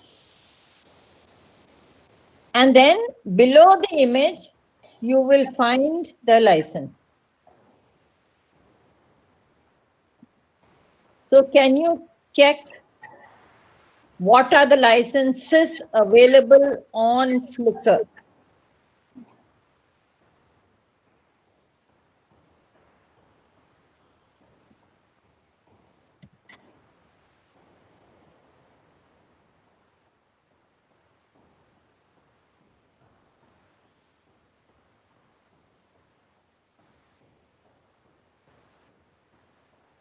Can you tell me what licenses you are getting on Flickr? Open flickr.com, open any image, There are public domain what, ma'am? Okay, so write public domain in the chat box. Write whatever license you are getting. Some may be public domain, some may be Creative Commons, some may be copyright.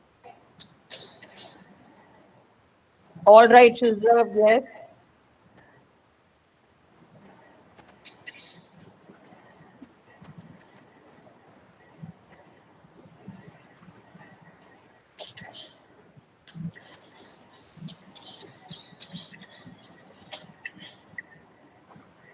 And since we have all opened the Flickr page, may I show you how to search for free images on this page? For that, what you need to do is on the top, you have a search bar. Put what is your search topic there. So since I am a bird photographer, I like to look for photographs of birds. Okay, let me write kingfishers. Okay, I write kingfisher, then I do search photos. And on the left, where photos is written, just below that, there is something written, any license. Click on that. Then you get a box that opens. Can you see this box, all of you? Yes or no? Yes. Okay, so you can Yes, choose yes, which ma'am. license you want. You want all Creative Commons, you want commercial use, modifications allowed, commercial use and modifications allowed, no known copyright restrictions. So supposing we do no known copyright restrictions, that means you should get all public domain material. So if you click on that, you will get a lot of images like that. And let us check whether this is the correct. It's a public domain, you can see. So using Flickr when we want images for our presentation, for our talk, we can search for free images. And it's very simple. Put the search item here in the search box. Then go to any license and choose the license you want. Click on that and you will get the images that you want. Okay, now let us move to next thing. Can you open openstacks.org and tell me the license on that page? openstacks.org. I am opening this because there are so many of you who may not be able to open. So when you open openstacks.org and then you go down to the end of the page,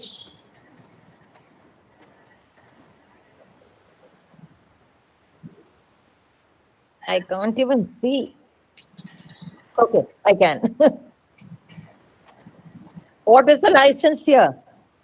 Can you put it on the chat? Okay, Rice University, no. Creative Commons Attribution 4. SKV Prasad, Professor Ramaiah, Punita have all written Creative Commons Attribution 4. So OpenStax is a lovely page for looking for content for your teaching. They have a lot of textbooks. You can see this box here. There is calculus, there is algebra, there is biology, there is chemistry, there is everything here. So if you look at the top line, you can see subjects: math, science, social science, humanities, business, essentials, college success, high school. Then you have technology. And so you can search for textbooks in different areas. And this site is very good for textbooks. Okay, the next option, Dr. Panigrahi just showed you how to check for YouTube licenses. Can you open any YouTube presentation? and then check for licenses.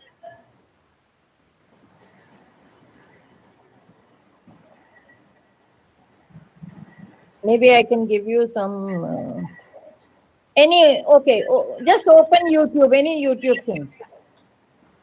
Okay, I'll open one.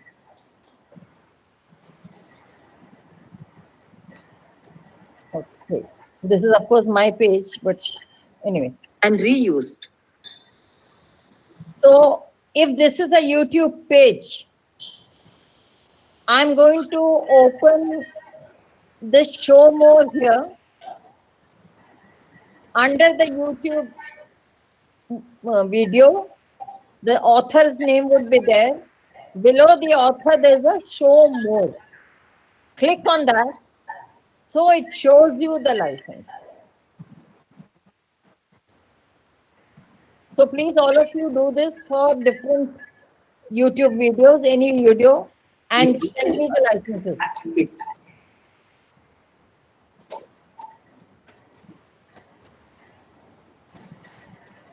So open any YouTube video, go to show more, below the name of the author, and check the license.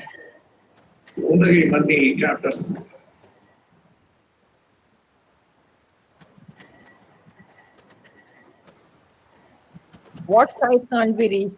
YouTube, you can open any YouTube page.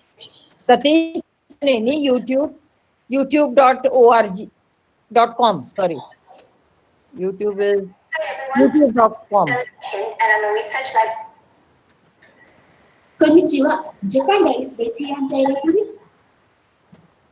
I can't understand what's being said.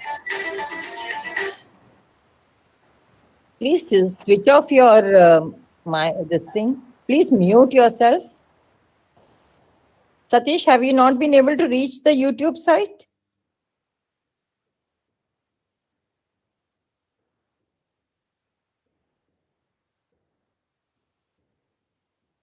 I don't know. I'm not getting any answers in the chat. Okay, your university system does not allow you to use YouTube. Very sad. I opened one video and it says a Creative Commons Attribution License reuse allowed. Okay, so there are two options in YouTube. Either it is YouTube standard license, which is copyright.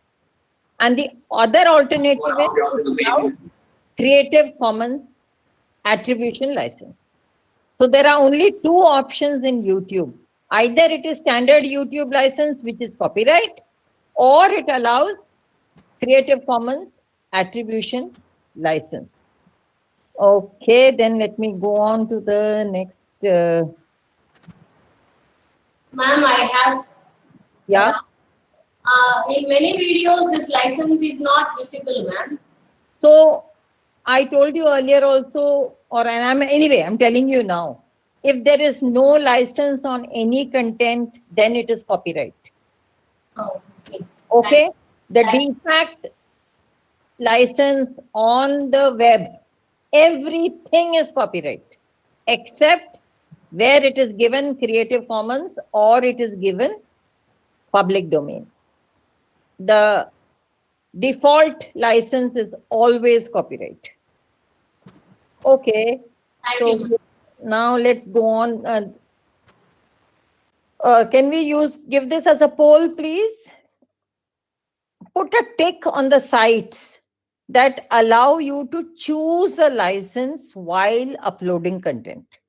That means when you upload content, some pages are there where there is no choice of license. You have to put it only under one license. There are other pages where you can choose a license. Now, among these 6, Wikipedia, Flickr, YouTube, Facebook, Instagram, and your college website, college, university, institute website, which of them allow you to choose a license?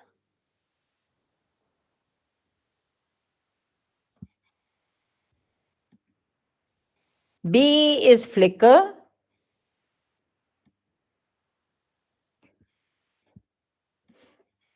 YouTube, just now Dr. Panigrahi showed you. I also showed you you can choose a license because you can choose between YouTube standard license and you can choose between YouTube standard and Creative Commons. Wikipedia, open a Wikipedia page, open maybe 2 or 3 Wikipedia pages and check the license. Can you do that?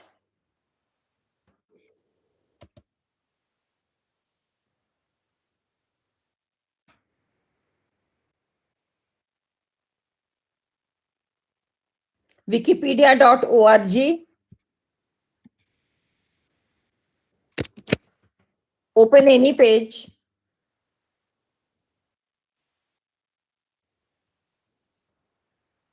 My net is being slow. Okay, I opened the India page. And at the base of the page, very big page I opened. Okay. Can you check the license on a Wikipedia page? And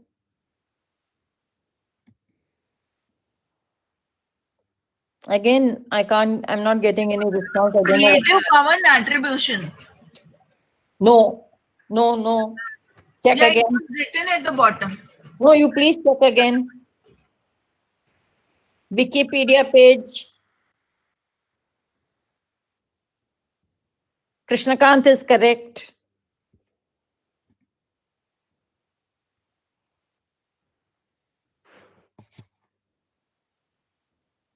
I'm showing you on my screen. I'm trying to show you. I'm trying to highlight that. Can you see?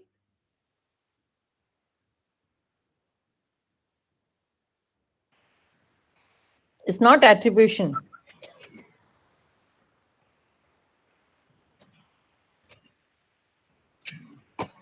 Yeah, Shibu is right. Mirottali is right. Nuba is right. Satish Kumar is right. So Wikipedia, if my question says, does it allow you to choose a license? Wikipedia does not. Because all the work on Wikipedia, all the content on Wikipedia is always under CC by SA. So Wikipedia does not allow you to choose a license. Now, does Flickr allow you to choose a license? You opened so many Flickr pages and you saw that it had many different licenses. Yes or no? Yes. Yes. So Flickr allows you to choose a license. What about YouTube? There also, yes. You're allowed to choose. So what about Facebook?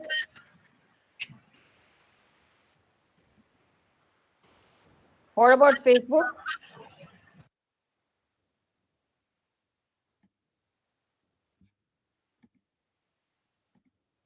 Facebook should be only one. It should be copyright. But does it give you an option to give? No, it does not. No. It does not. So Facebook is actually a space where you just share. It's a social website. Yeah. So there is no question of any license. Same is true for Instagram.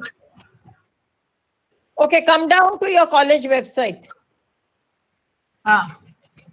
It College is website doesn't allow a teacher to choose the license on the content you put on the website. No, it has to be copyright. It has to be copyright. So different sites have different rules. Some of them allow you to choose your license. Some of them do not allow you. Some of them are always copyright. Some, like Wikipedia, are always CC by SA.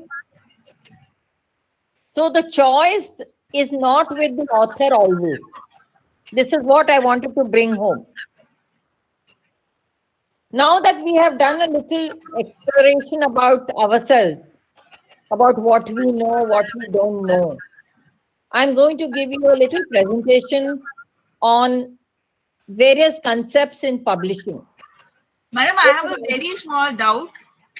Yeah. In case of Flickr, how is it that the choice of the how is the choice defined?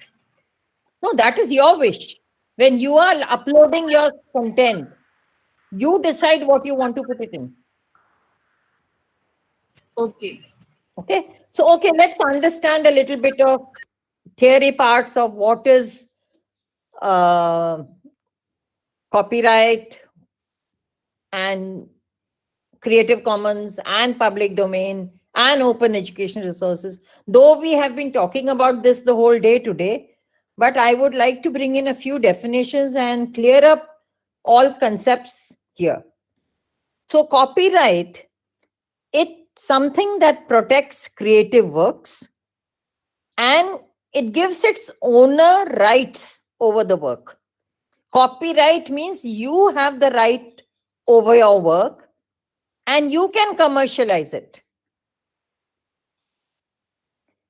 You can sell your books, you can translate them, you can adapt them, you can publicly display your paintings or your photograph, you can publicly perform your plays or your music.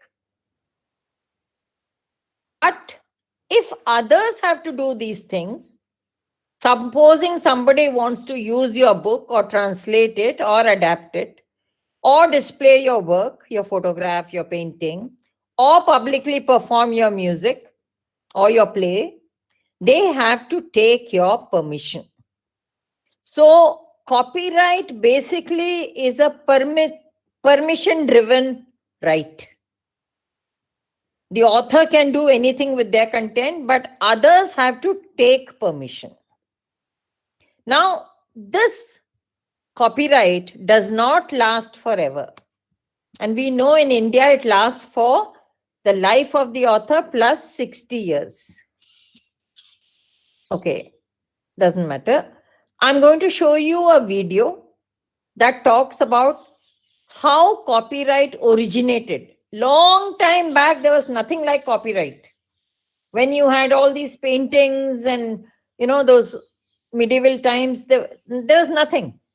But as society grew and as more and more works came into existence, they decided that to promote more creativity, they should bring in copyright. So let's look at a video that tells us about this.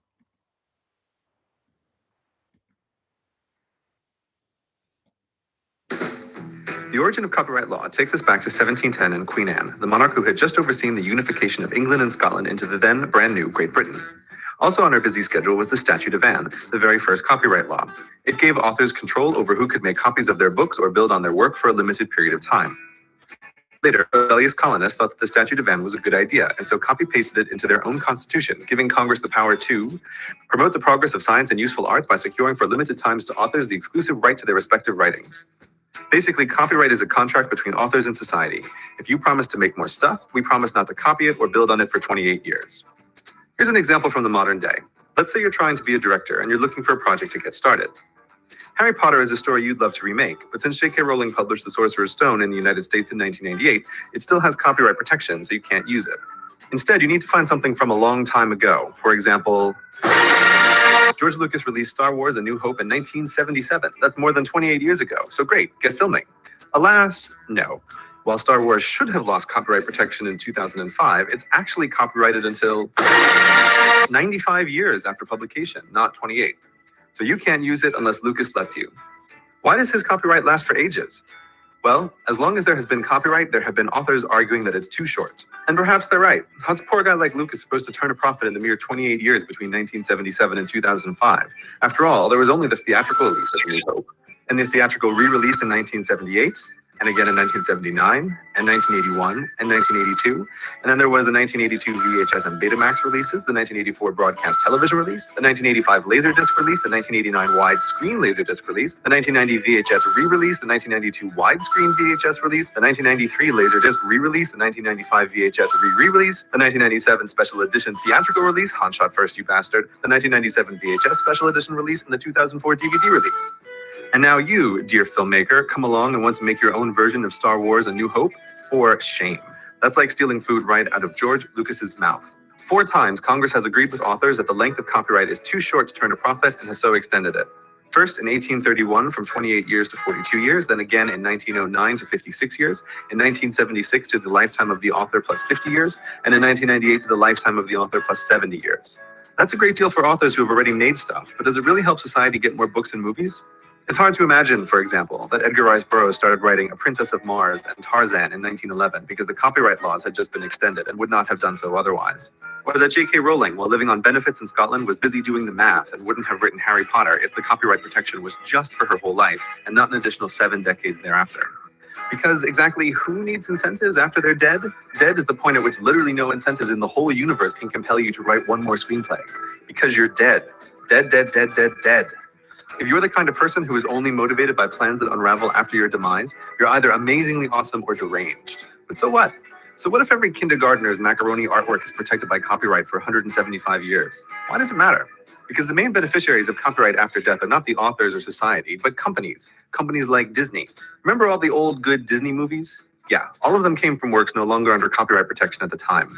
The whole of the Disney empire and the childhood magic that it produces only exists because there was copyright-free work for Walt Disney, you know, the guy who actually started the whole company, to rework and update. But the corporate Walt Disney was the big pusher of the 1998 Life Plus 70 Years copyright extension.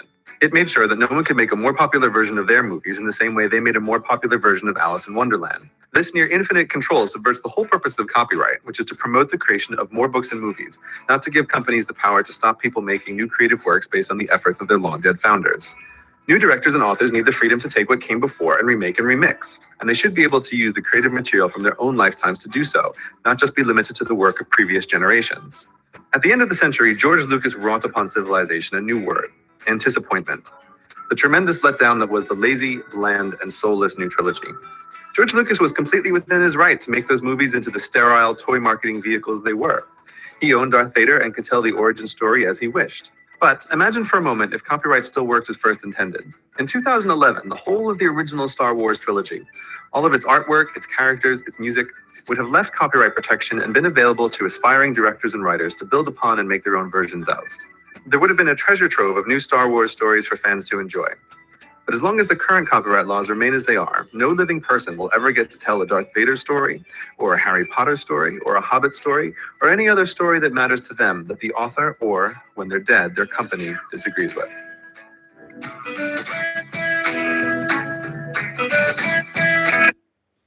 So basically, when copyright started, they started with 14 plus 14 years of copyright. Then it became 28 years plus 28 years. Then it became 50 years plus, no, life of author plus 50 years. Then US it made it life of author plus 70 years. So there is this pressure from publishing houses to increase the time of copyright. Okay, so copyright is good. I think it's good for a short period, but things should not be permanently in copyright for very long periods. Now let's look at another short video on some copyright basics for teachers.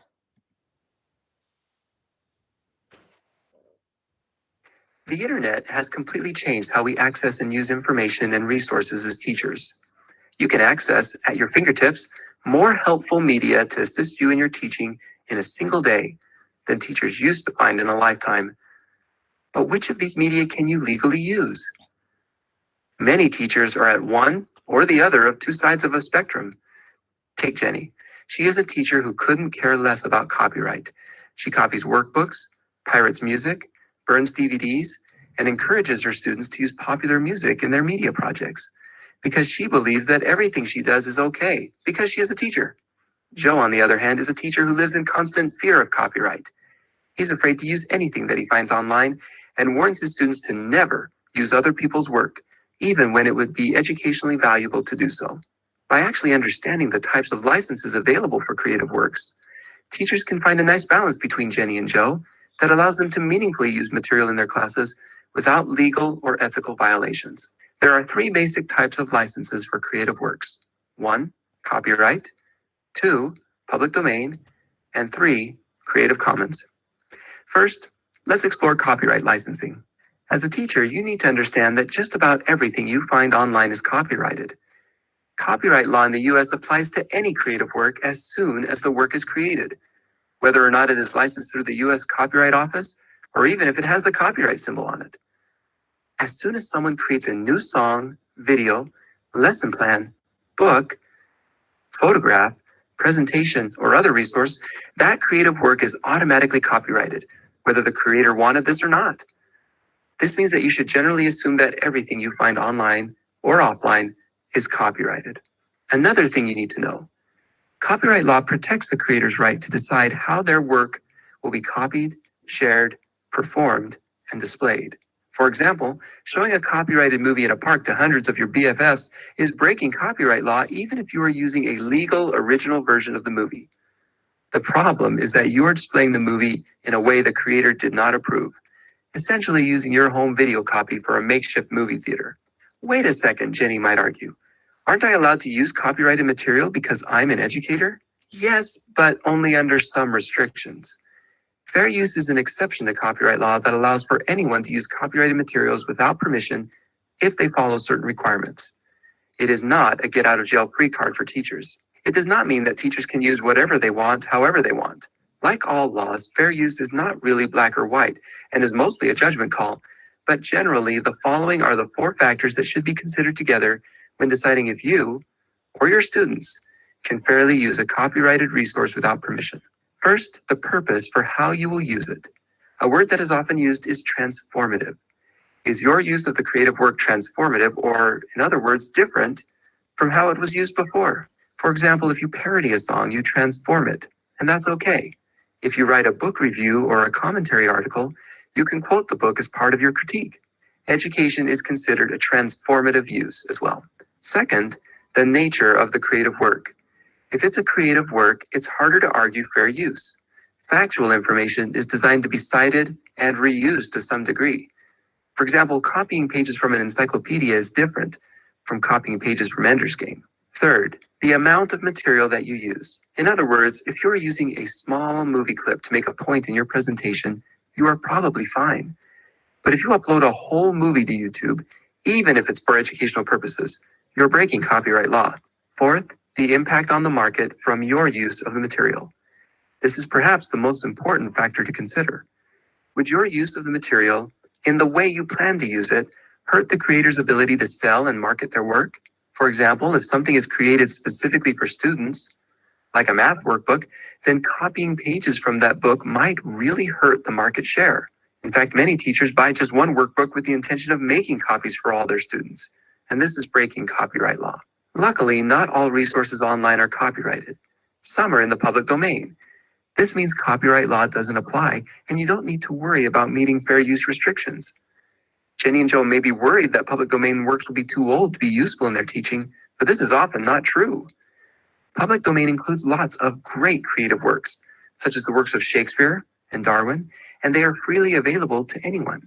Websites like Project Gutenberg, the Internet Archive, Wikimedia Commons, and LibriVox are great examples of places you can go online to find thousands of public domain works that you can freely copy, edit, share, and frankly exploit. In addition to the public domain and traditional copyright, there is a third license that is becoming popular. Imagine you create a great instructional video and put it online. Because you're a teacher, you want your video to teach as many people as possible. So you want other people to use your video, even if they remix it into their own video. But copyright law doesn't allow them to do that without contacting you first. Luckily, Creative Commons is available. Creative Commons allows creators to choose how people use their materials. It makes sharing educational resources much easier. Generally, Creative Commons works, for instance, can be used for anything as long as you cite the author. Sometimes you may need to do other things as well, like keep the work in its original form or agree to not use the work for commercial gain. Openly licensed educational resources, or OER, are becoming increasingly prevalent on the web and can be found on a variety of sites, and even open textbooks, which are complete textbooks that can be used, copied, and shared for free and for many subject areas and grade levels. CK12 and OpenStax are some great examples of open textbook providers that have great content that you can use without seeking permission, as long as you are willing to abide by the open licenses contained in the textbooks. As a teacher, you also create content every day in the form of lesson plans, units, and other educational resources. You too can share these copyrighted materials with the world just by releasing them under an open license. Imagine a world where every teacher shared all of their lesson materials on the internet under an open license, and this allowed anyone to use, adapt, and share them. Imagine a world where teachers didn't have to worry about copyright in creating their educational materials for their classes, and where textbooks were freely available to every student, both for viewing online and for printing off in book form. This future isn't far-fetched. It's happening now as more and more educators develop a basic understanding of copyright and Creative Commons, and how they can freely share their work with others. In such a world, Jenny can be free to legally use the resources that she finds online, and Joe can feel empowered to safely and ethically use materials created by others. With just a basic understanding of copyright and open licensing, you as a teacher can feel empowered and safe in how you use copyrighted material. And you can also set a good example for your students in behaving in a legal and ethical manner.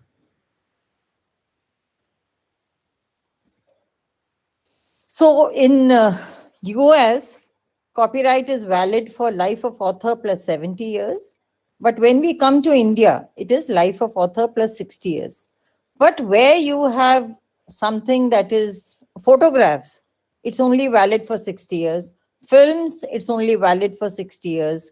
Sound recordings, works of public undertakings, and works of international organizations in India, their work is valid only for years. So now, how many of you have seen this photograph? Has anybody seen this? Yes or no? Just put it in the chat box.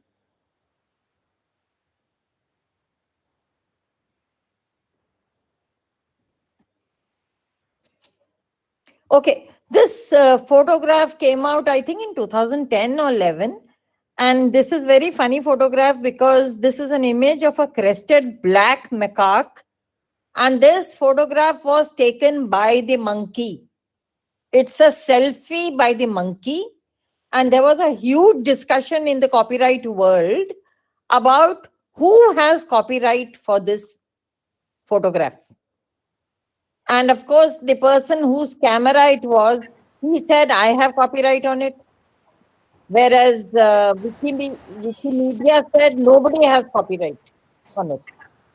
So this is just an interesting fact that a monkey selfie, it went to court, and the court decided that monkey cannot have copyright and nobody has copyright on it. Okay? So there was copyright. But in 2002, the organization Creative Commons was created and the Creative Commons licenses were published. Now let us see how and why Creative Commons came about. Due to COVID, the world has become a different place. As teachers and educationists and students, it has hit the core of what we do, teaching and learning. Even those of us who were used to face-to-face teaching and learning have become dependent on online materials, whether creating them or using those created by others.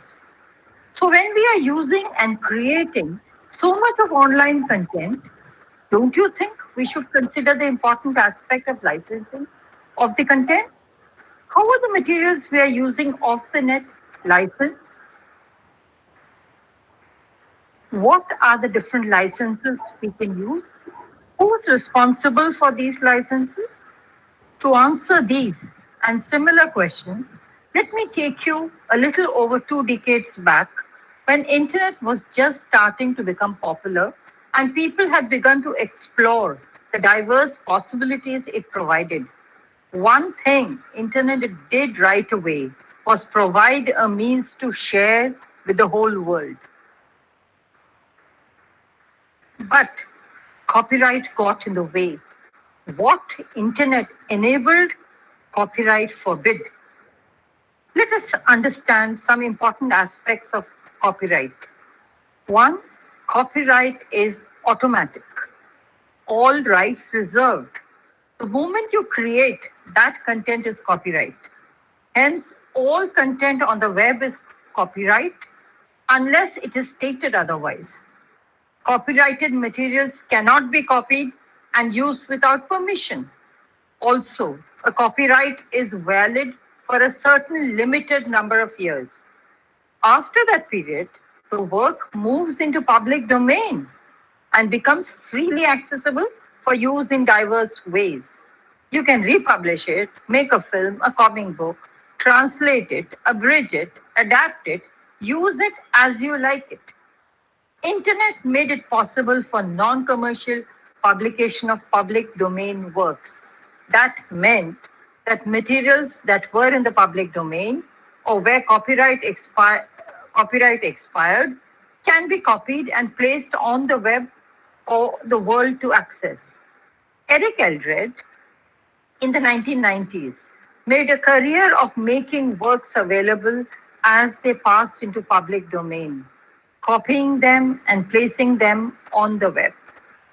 Now imagine if the copyright period kept getting extended. In US, in 1790, the first Copyright Act started with copyright lasting for 14 years from publishing, plus an extension of another 14 years. In 1909, it was changed to 28, with further extension of 28 years, totaling 56. While in 1976, the copyright term was changed to 50 years after death of the author. 5 years when the copyright is company-owned.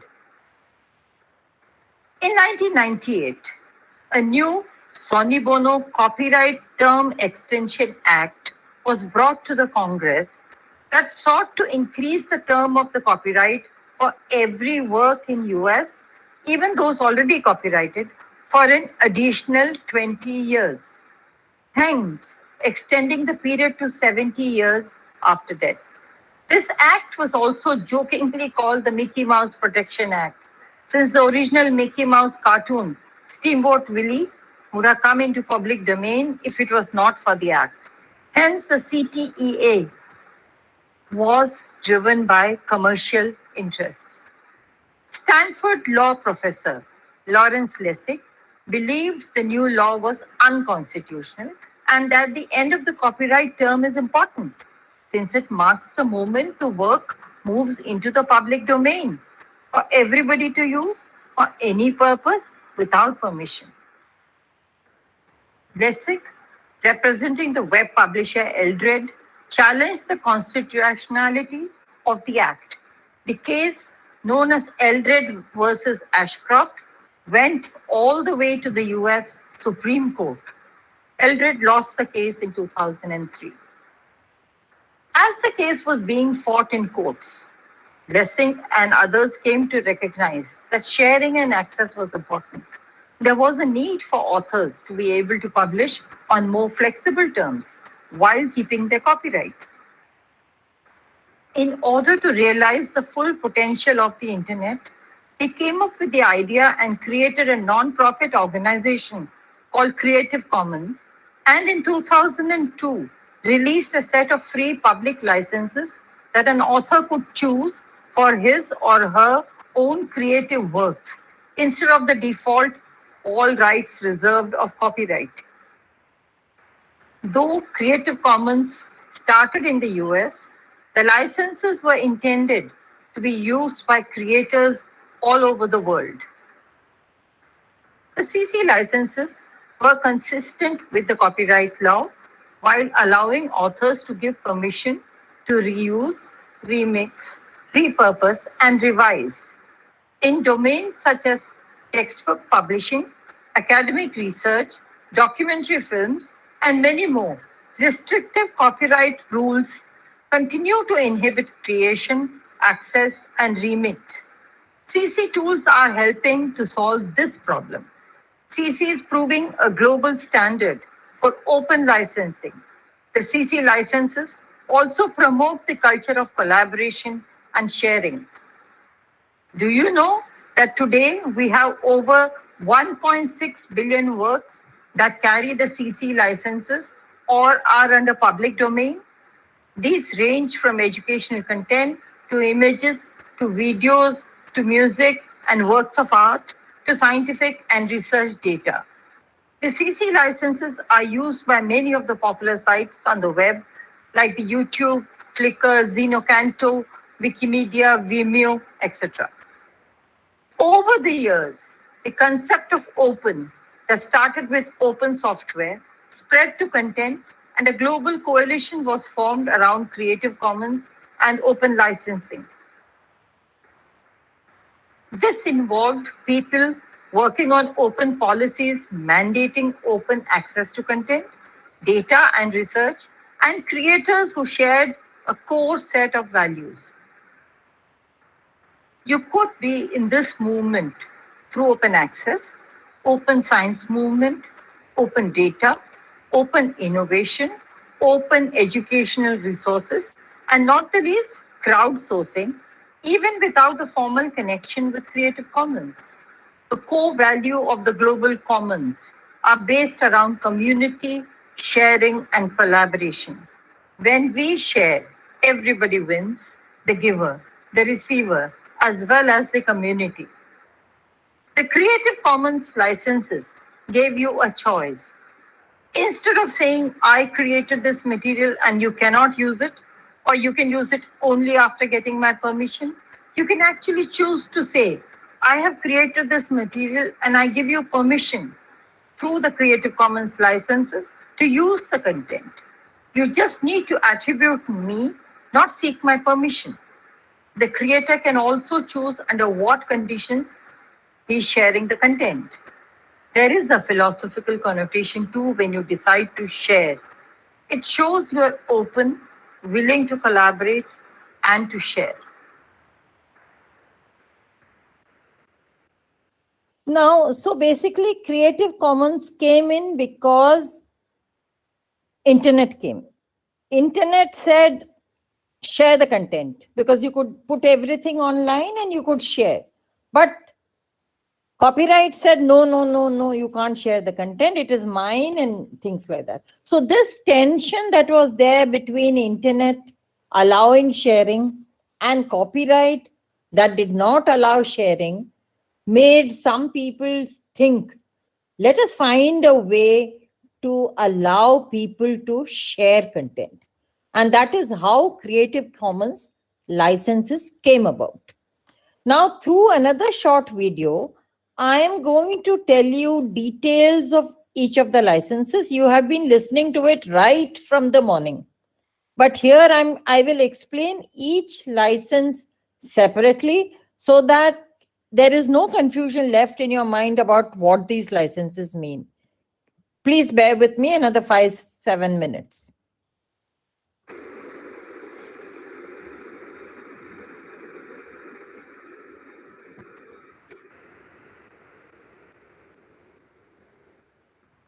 The COVID pandemic has affected every aspect of our lives, especially the way we teach and learn. The global monitoring of school closure by UNESCO showed that 83% of all learners were affected at the end of April, and online contact had become almost the sole means of teaching learning. Hence, availability of good learning resources online became imperative. 6 months later, 36% of the schools are still not open to face-to-face teaching. The pandemic has acted as a wake-up call to educators all over the world to ensure access to good content on the web. Unless we can enthuse more educators to openly license their online content, we will not be able to reach education to everyone who needs it.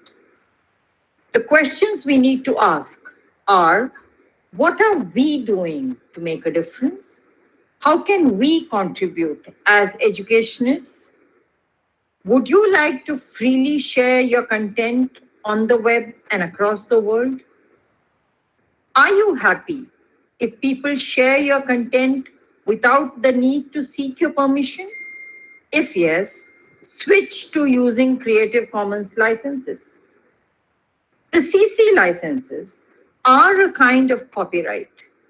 CC licenses lets you retain copyright and you don't lose ownership. Isn't that great? Let's understand a little bit more about the licenses so that you choose the kind you want. What is important is that the CC license removes the hassle of others having to ask the creator for permission.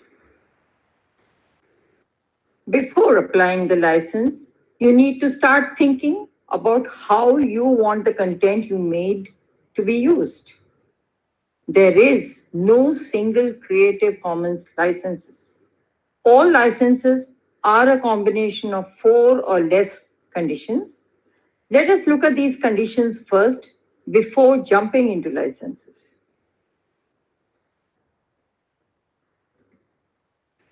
All CC licenses have attribution.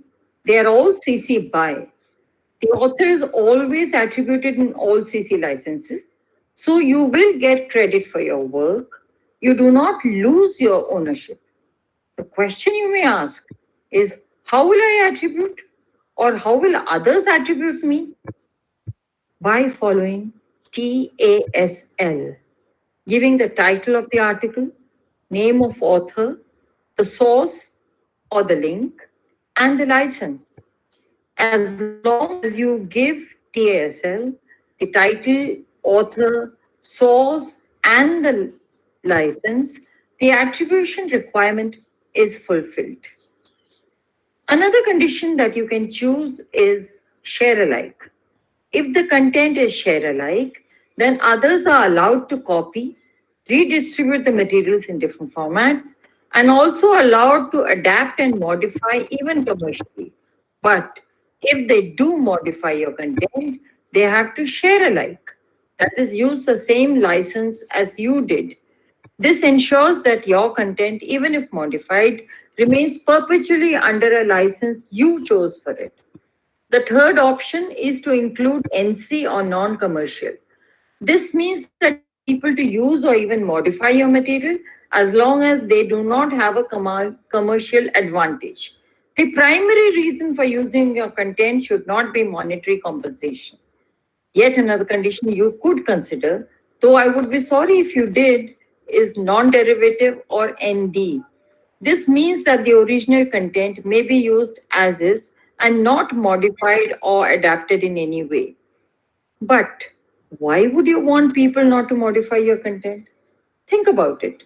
Won't you be happier if others used your content, translated it, contextualized it, adapted it, or made a movie out of it and published it with attribution to you? But anyways, that condition of non-derivative is not the combination of these 4 conditions or elements leads to the CC license suite of 6 CC licenses. These licenses, along with the CC0 public domain dedication, offers creators a range of options.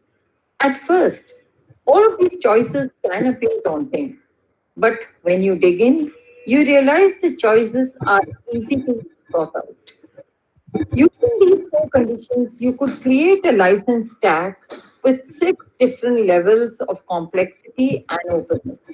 You can see that different licenses use one or more of the conditions or elements to define it. Let's upfront state a cardinal or fundamental fact about CC licenses. All of them require attribution. Hence, they're all by. But in addition to this condition, by, there may be other conditions or elements. Let's look at each license a little closer. The most open of the CC licenses is the CC BY or Creative Commons Attribution License, which allows reusers to distribute, remix, adapt, and build upon the material in any medium or format. The license allows for commercial use. CC BY only requires that credit is given to the creator, of course, using the structure TASL. As we talk about each of the licenses, you should know that all CC licenses start with CC BY, which simply translates into a need for attribution in each case. The next license we take up is CC BY SA. You may distribute, remix, adapt, and build upon material in any medium or format. The license allows for you to modify the material, but then you must license the modified material under identical terms as an original. The license following is CC BY NC. This license allows you to distribute, remix, adapt, and build upon material in any medium or format, but for non-commercial purposes only and along with attribution. A modification of the previous license by addition of the condition of SA, CC BY NC SA license allows reusers to distribute, remix, adapt, and build upon material in any medium or format for non-commercial purposes only. If you modify the material, you must license it under the same terms with attribution. CC BY ND.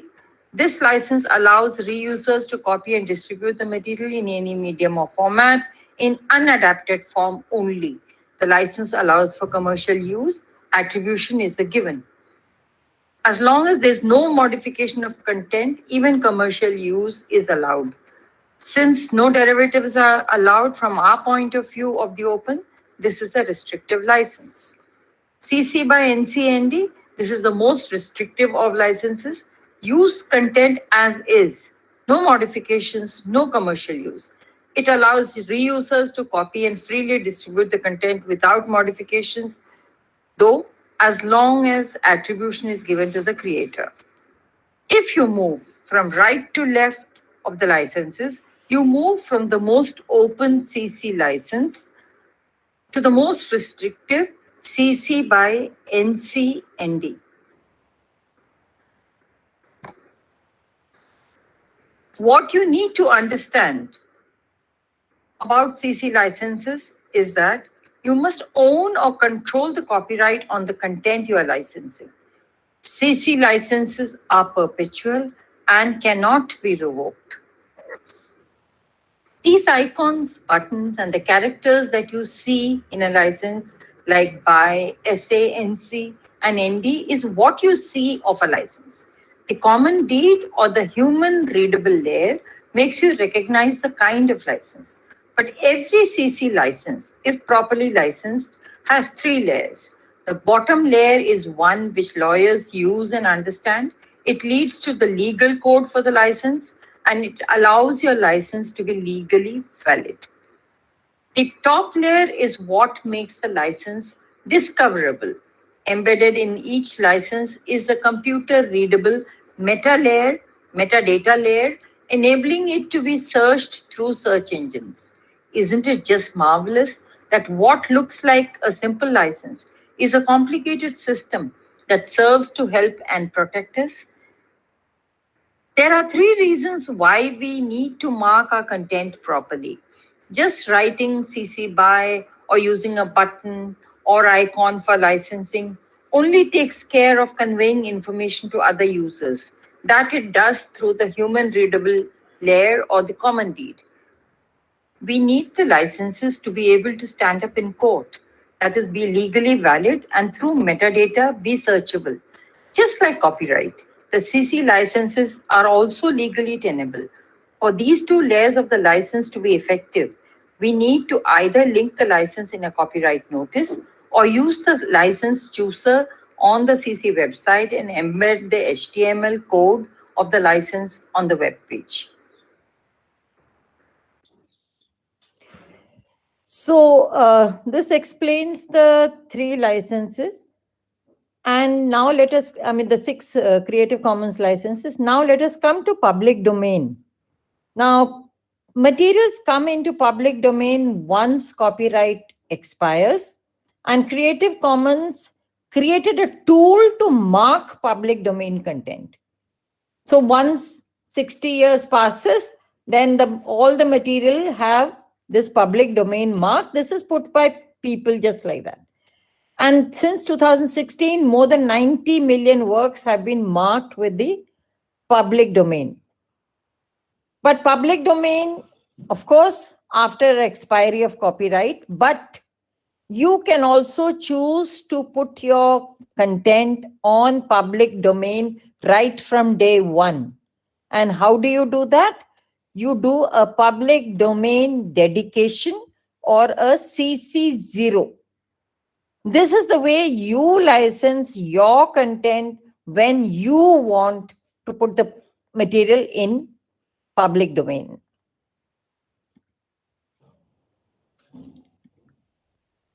So public domain, you don't need to attribute. People, you're free to use the content in any which way. So public domain can be by expiry of copyright or by public domain dedication, that is CC0, author's dedication of their content to public domain.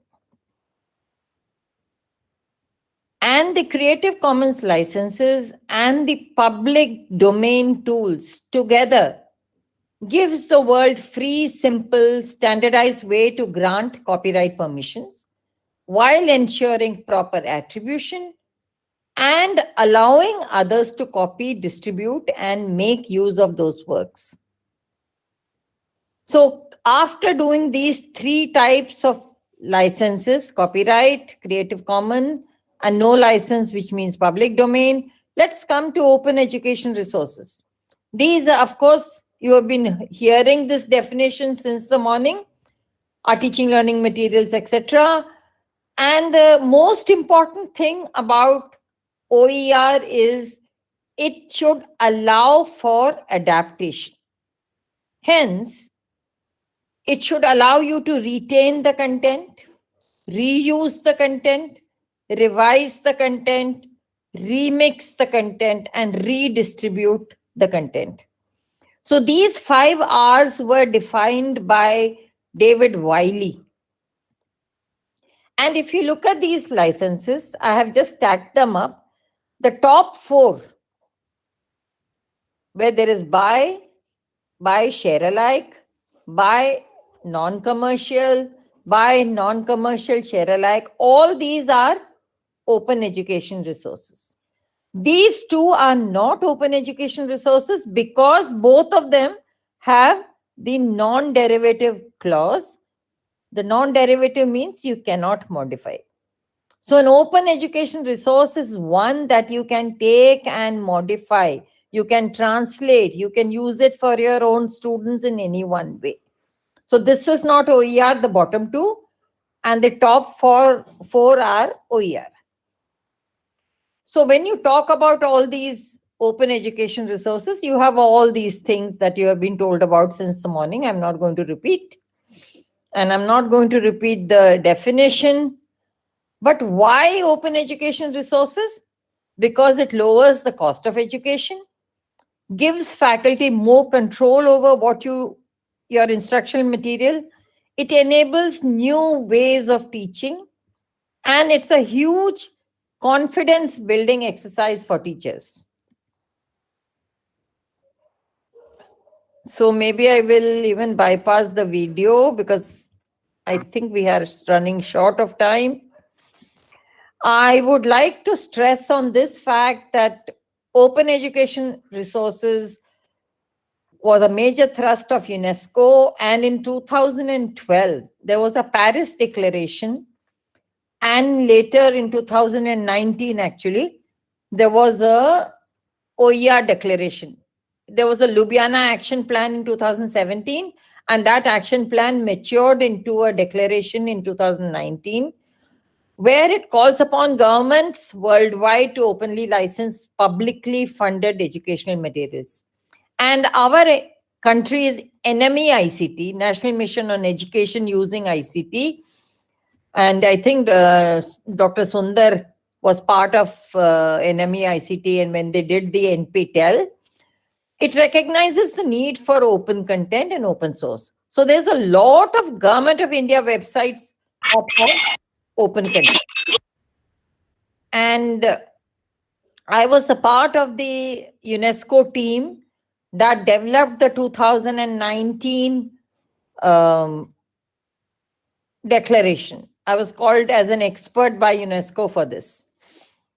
And this site, you can use the CC search page, search.creativecommons.org, to search for content. I'm not doing searches with you because Dr. Panigrahi did do these searches with you. But maybe I can show you some of these sites that maybe even Uma showed you these sites, NPTEL, Virtual Labs, and this presentation can be shared with you, so you needn't note down these things. You can take it from me. So while teaching, can we think of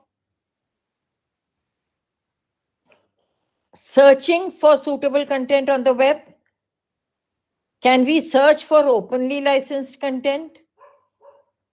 Can you just modify content and upload instead of reinventing the wheel? And that is what we are all doing, reinventing the wheel. Each of us makes our own lectures, makes our own thing, and we are all proud that we have done it. But why can't we choose things from the net and use it? Now again, let's go through a short quiz to understand what all things we have.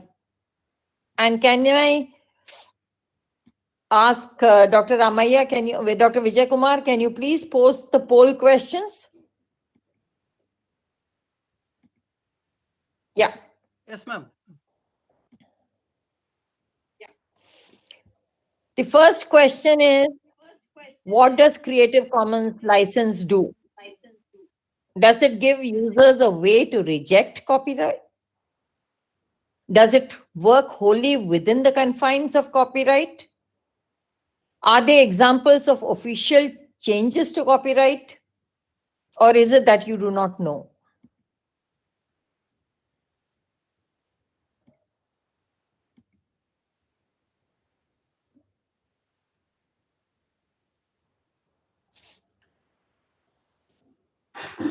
Madam, please show question once again.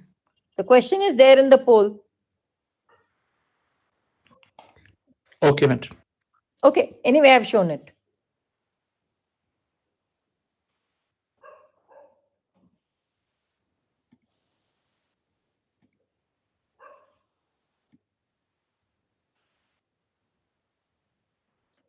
Please, more people answer.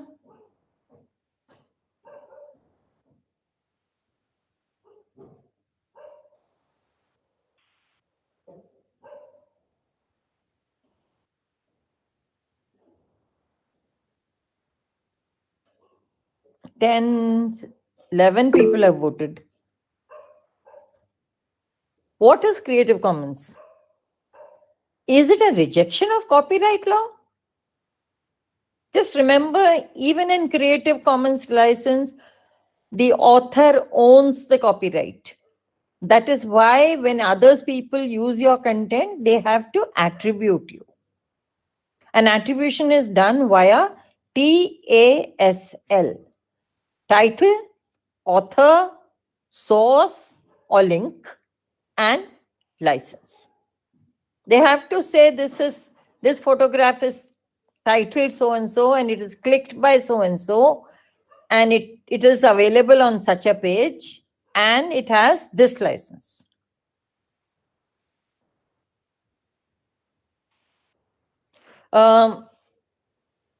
If I discuss this question, the first one nobody has ticked, so it is okay. Everybody knows we are not rejecting copyright. The second is correct. B, work wholly within the confines of copyright law. The third is not right, because there is no change in the copyright law. The copyright law is there as it is. Okay? All you have done is you have given an additional thing. That instead of saying this content belongs to me, you cannot share, you are saying this content belongs to me and you can share under these conditions. So there is no change in the copyright law. So the answer C is wrong. Only B is right. Next question.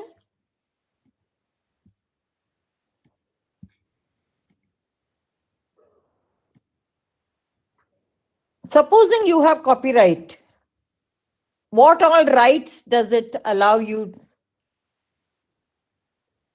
What are all the rights you have?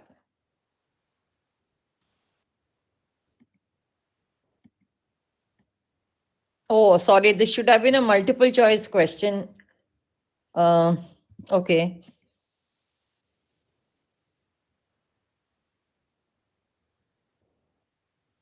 As a copyright holder, I think I'll give the answer for this because it doesn't, the question is a multiple choice. You are allowed to do everything, all the 5 things. You're allowed to distribute the work, you're allowed to perform the work, you're allowed to translate the work, you're allowed to adapt the work, you're allowed to copy the work if you are the copyright holder. Another person is not allowed to distribute the work, not allowed to perform the work, not allowed to translate the work, not allowed to adapt the work, not allowed to copy the work unless they take your permission. Is that okay? Next question.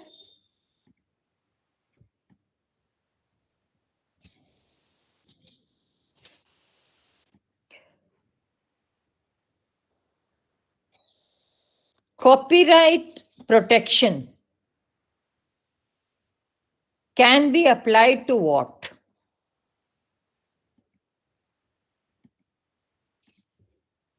Copyright protection can be applied to what all things? Original ideas, original discoveries, original expressions, and original facts. Supposing I have an idea. It is in my mind. How can I copyright that? Something that I haven't even put down on paper. Idea is not tangible. Just remember that. Idea is not tangible. So ideas cannot be copyrighted. Ideas are only in somebody's mind, somebody's brain. Unless an idea is put in paper, an idea is converted into music, an idea is converted into a film, an idea is recorded in some form, it doesn't become copyrightable. Please understand this. So ideas cannot be copyright. Discoveries are never copyright. They normally get patents. Facts are never copyright. So the correct answer here is only C, which is original expression. Can we go to the next question?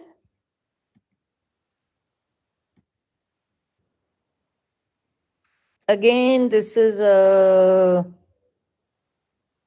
okay, multiple option होना चाहिए था. Public domain. How do things come into public domain?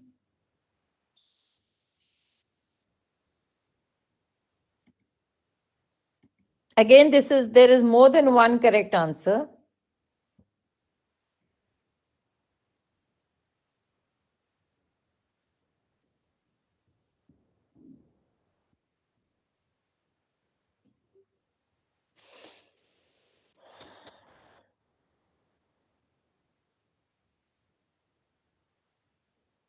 5, 7 people have answered.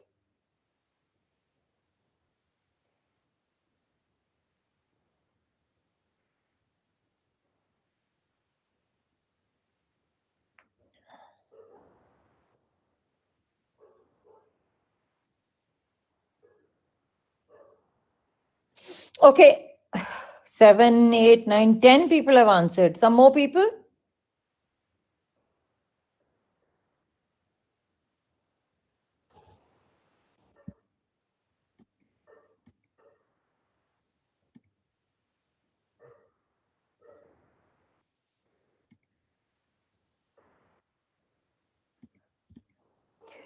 Again here, all 4 are true.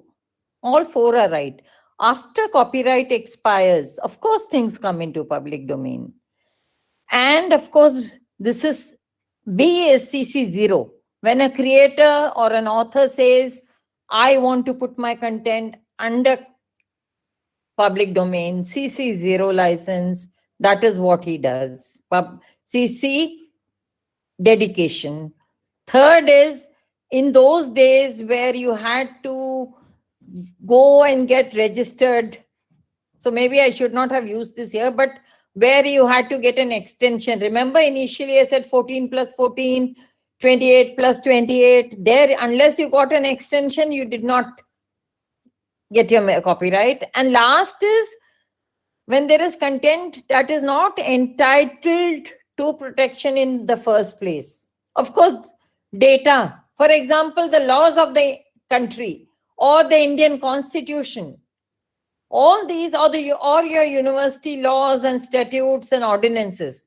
All these are not copyright. These are always in the public domain. So content that is useful to everybody is never under copyright. Is that okay? So let's go to the next question. Now these questions, I'm showing you the diagram, the question, and option 1, 2, 3, 4 are there. And I'm asking you what shows attribution? Which of the 4 shows attribution? Which of the 4 symbols or icons show attribution?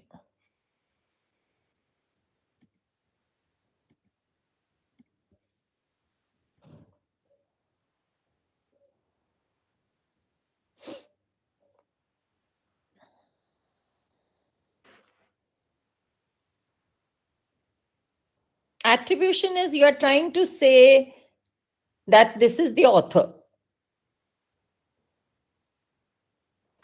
So there are still some people who have voted for 2 and 3 as being attribution. 10, 11, 12 people have voted. Some more people voting? Okay, let's go to the next question. I'm now asking you which is non-commercial.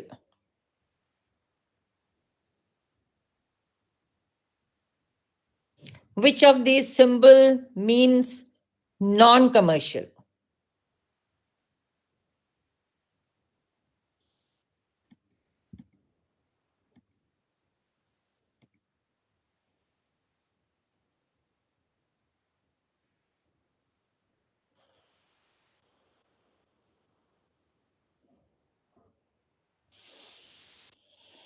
Non-commercial obviously will be signified by the sign. Here it is a dollar sign and a cross across. So a dollar sign with a cross is non-commercial, and option number 4 has maximum votes. But still some people have said 2 is non-commercial. Some people have said 3 is non-commercial. Please correct yourself. The correct non-commercial symbol is this symbol where the dollar is crossed.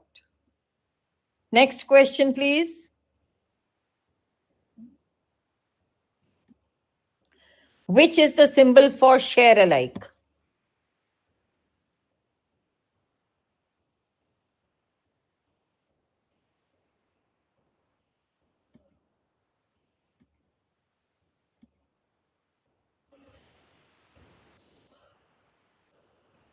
which is the symbol for share alike? 1, 2, 3, or 4? Oh, a lot of you are getting this wrong.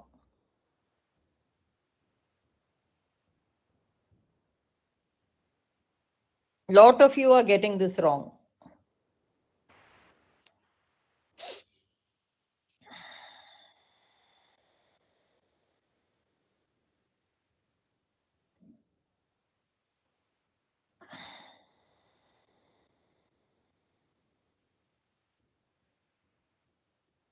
Nine and 8. Okay. So here, remember the first one is attribution. Number 2 is share alike, which a lot of people got wrong.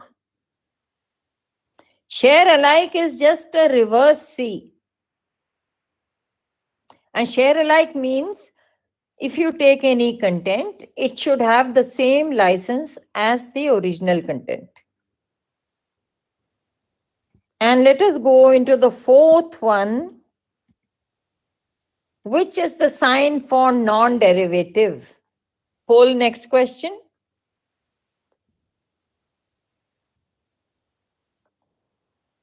Which is the symbol for, which is the icon for non-derivative?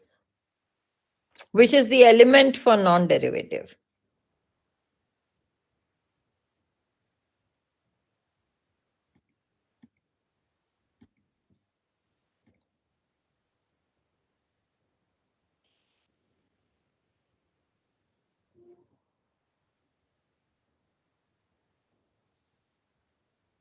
Which is the element for non-derivative? Now, all our Creative Commons licenses, they are a mixture of these 4 elements. So you can have just this, that means CC BY. You can have CC BY SA, where you combine 2, 1 and 2. You can have CC BY non-derivative, where you combine 1 and 3. You can combine 1 and 4. Or you can combine 1, 2, 3, 1, 2, 4. So you can make any combinations. And here, I think almost everybody has got this right, except for one person. So non-derivative is equal to. That means you can't change it. Initially, it is like this. You cannot modify it. So even after that, it will remain the same. So equal to just means on both sides, you have the same content. There's no change. That is the meaning of that. Can we go to the next question? Okay, ma'am. And here I'm asking, which is the most permissive of Creative Commons licenses? That means it is the most open license.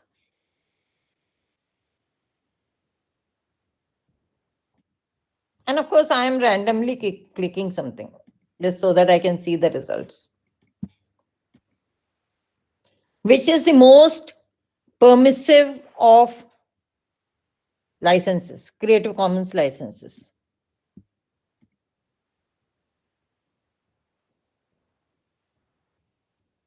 Where there is least restriction. There is actually no restriction almost.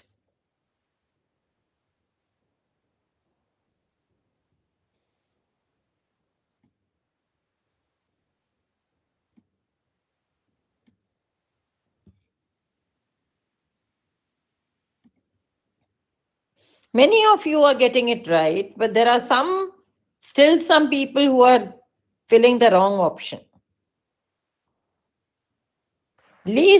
Most permissive means it is least restriction. And most permissive, of course, has to be one that is only asking for attribution. That is option E, CC BY. That is the correct answer. The others are not correct. Most permissive, most open is CC BY. And the next question is, which is the most restrictive Creative Commons license?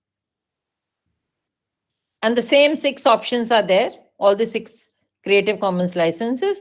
Which is the most restrictive of the licenses?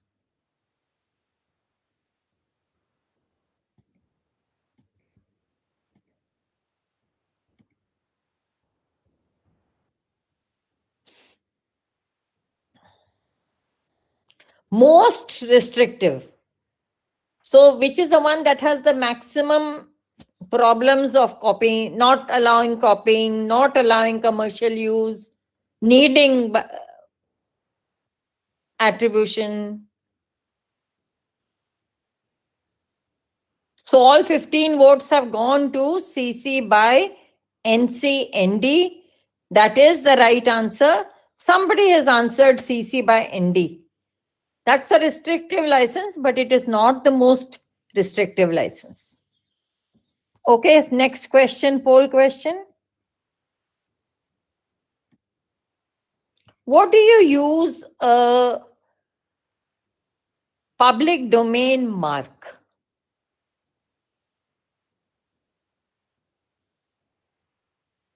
I said people put public domain marks on content. And this is not CC0. Okay, this is something was under copyright. Now it comes under public domain. Actually, this should have been a multiple choice question. Anyway, multiple answer.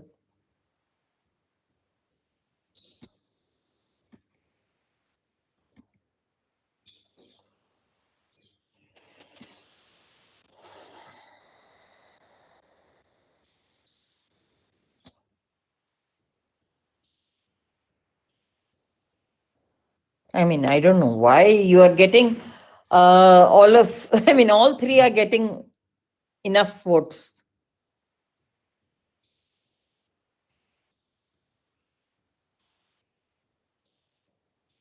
Some more people? Only 12, 13 people have voted.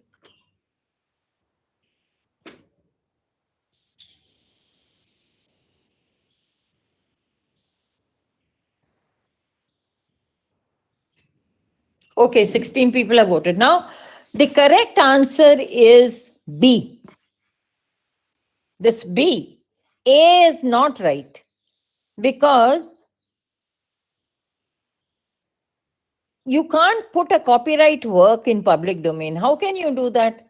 Supposing I have written a book, can you put a mark on it and say this is public domain?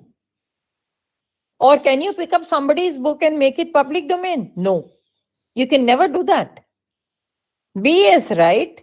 When you come to know that any book is some person has died 60 years back and you find a book by that person, then you can put a public domain mark on that. Or if it is on the website, you can put that mark. So this is B is the right answer. C also you can't do. Supposing I have written a book and I am the copyright holder. What right do you have to request me to put it under public domain? Supposing the book is written by you. Do I have a right to say, please put it under public domain? No. Nobody has a right. This is a decision with the author. So in this, the option number 2 is correct.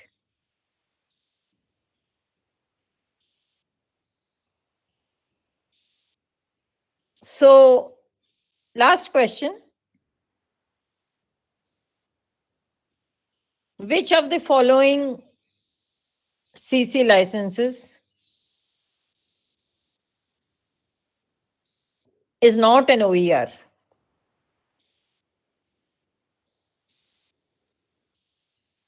Which of the following 4 licenses is not an open education resource?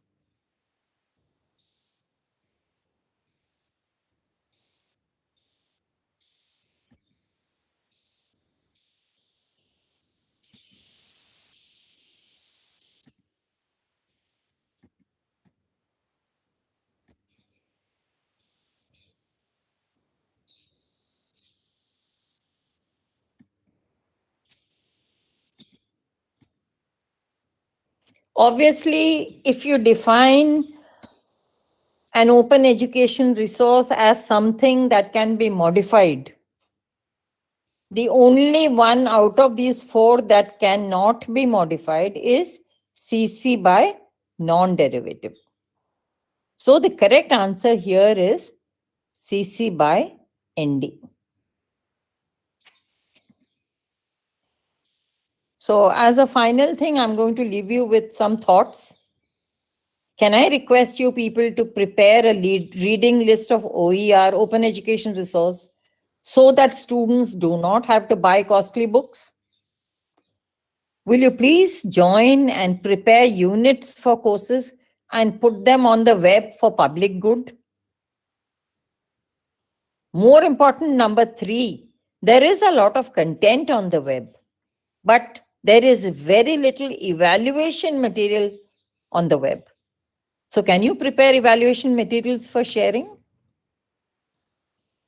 Can you search and use open education resource so that more open education resource gets made? Can you translate into local language so that more students have access to education?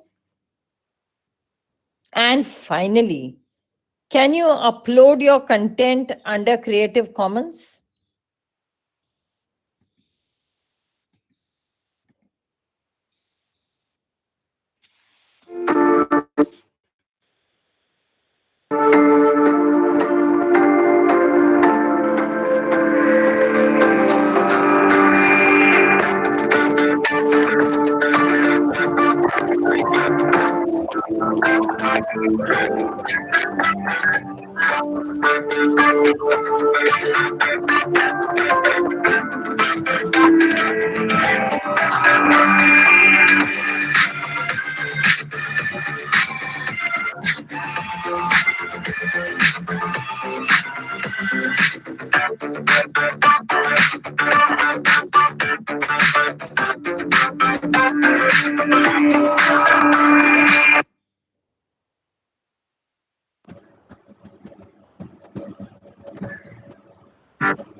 Повстречался мне на дорожке, когда бежал я вперед.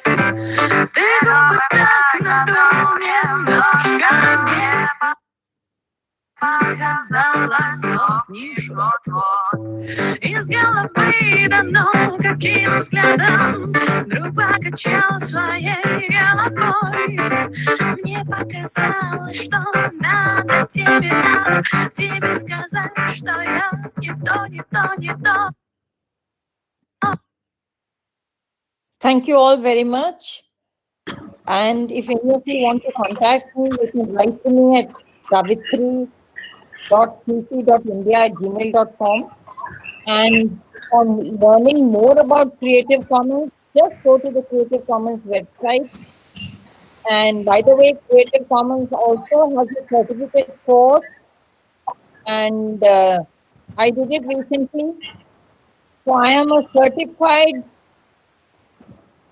master in open licensing, and you can also become one. Thank you all very much, and if there are any questions, I can take them. Thank you, madam. Yes, participants, any questions, please?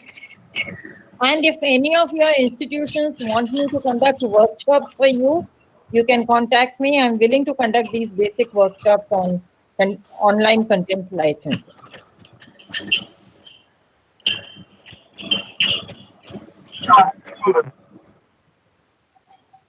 Hello? Yes, please. Hello? I want to know what is the basic difference between OER adoption and and OER adaptation to the business requirements. I can't understand the question. Can you, somebody repeat it? OER? Adoption and OER adaptation. It's all the same. Adoption is, no, okay, it's not the same. Adoption is when you use OER. Adaptation is when you modify and use. Adaptation, mixing, all these terms are used for modifications.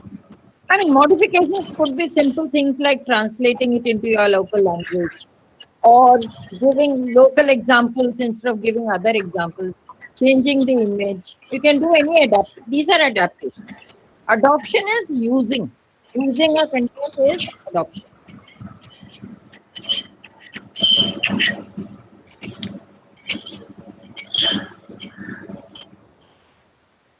Hello, participants, dear participants, any questions, please?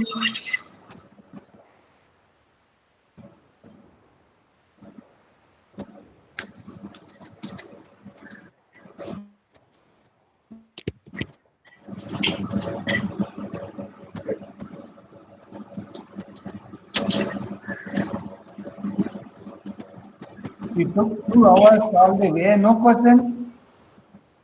I mean, I think it's been a whole long day for them.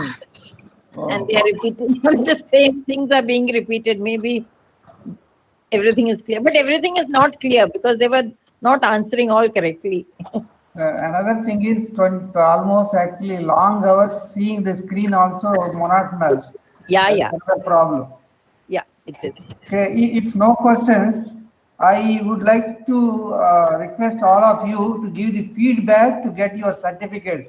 The people who ever actually provide the feedback, everybody will get an e-certificate. That is one. The second thing is actually maybe yes, definitely now we'll follow up. We'll do this because this we need to do in a big way, and a series of workshop we'll do in this line because that will help the university and the students also. And any more questions? The last call. Any questions or otherwise we'll go for vote of thanks.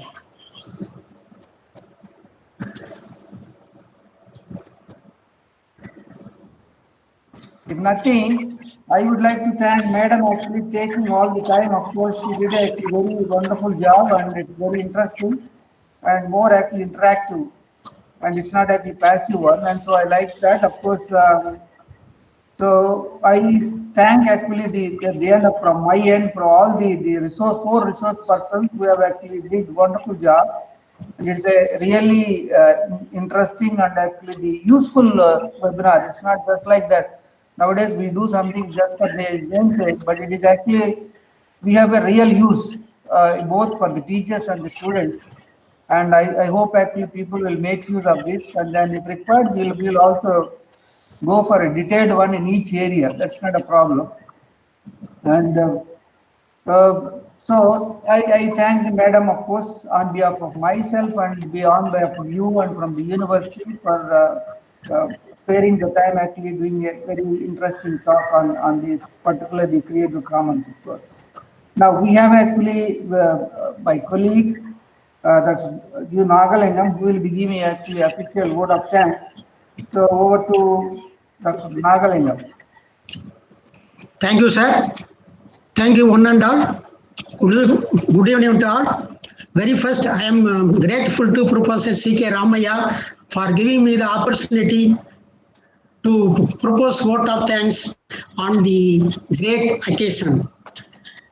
I, on behalf of Pondicherry University Library and the Directorate of Distance Education and on myself, extend very heartily vote of thanks to the eminent speakers, Professor Kanjilal, Head Department of Library and Information Science, Director, Center for Online Education, IGNOU, New Delhi, Professor Mangala Sunder Krishnan, Professor, Department of Chemistry, IIT Madras, and Dr. Manas Ranjan Pondicherry, Commonwealth Education Media Center for Asia, Nidhi, and Dr. South Singh, Principal, Retired Acharya Narendra Dev College, New Delhi, for their valuable presentation in the workshop, madam. Thanks to our Honorable Vice-Chancellor, Professor Gurmeet Singh for his guidance and support.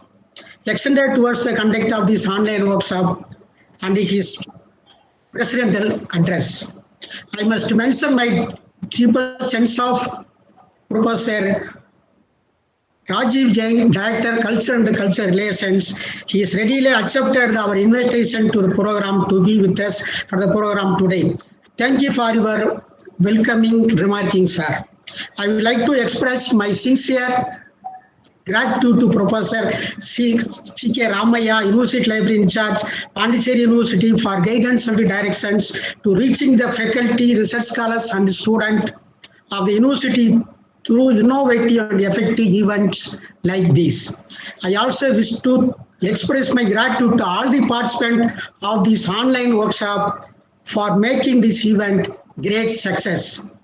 Finally, I would like to take this opportunity to place on record my heartily thanks to the entire library team and the Directorate of Distance Education team for their help and support for making this event great success.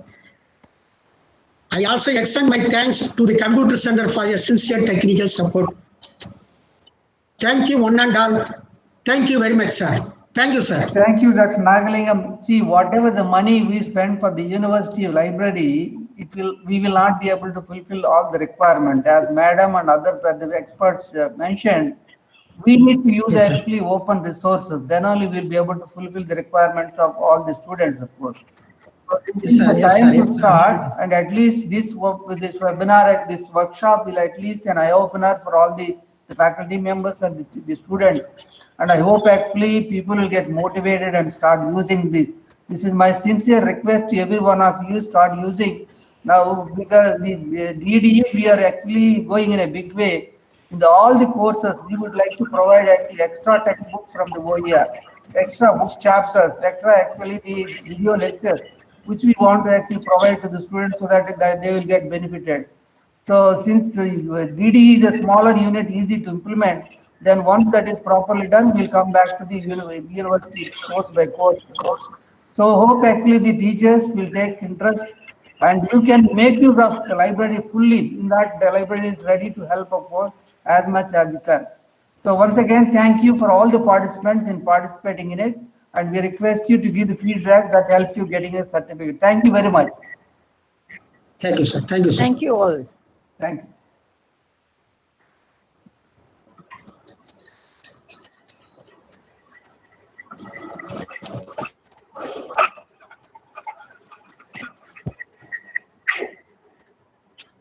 One small announcement to all participants. Feedback form will be sent to your email IDs, registered email IDs. Thank you.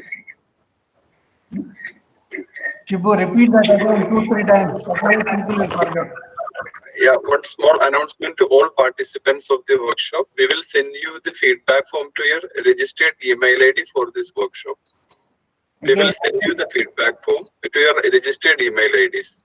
So you have to, it is a Google form. You have to submit the feedback. You will receive the certificate. Thank you. Thank you all for joining us with us today. Thank you very much.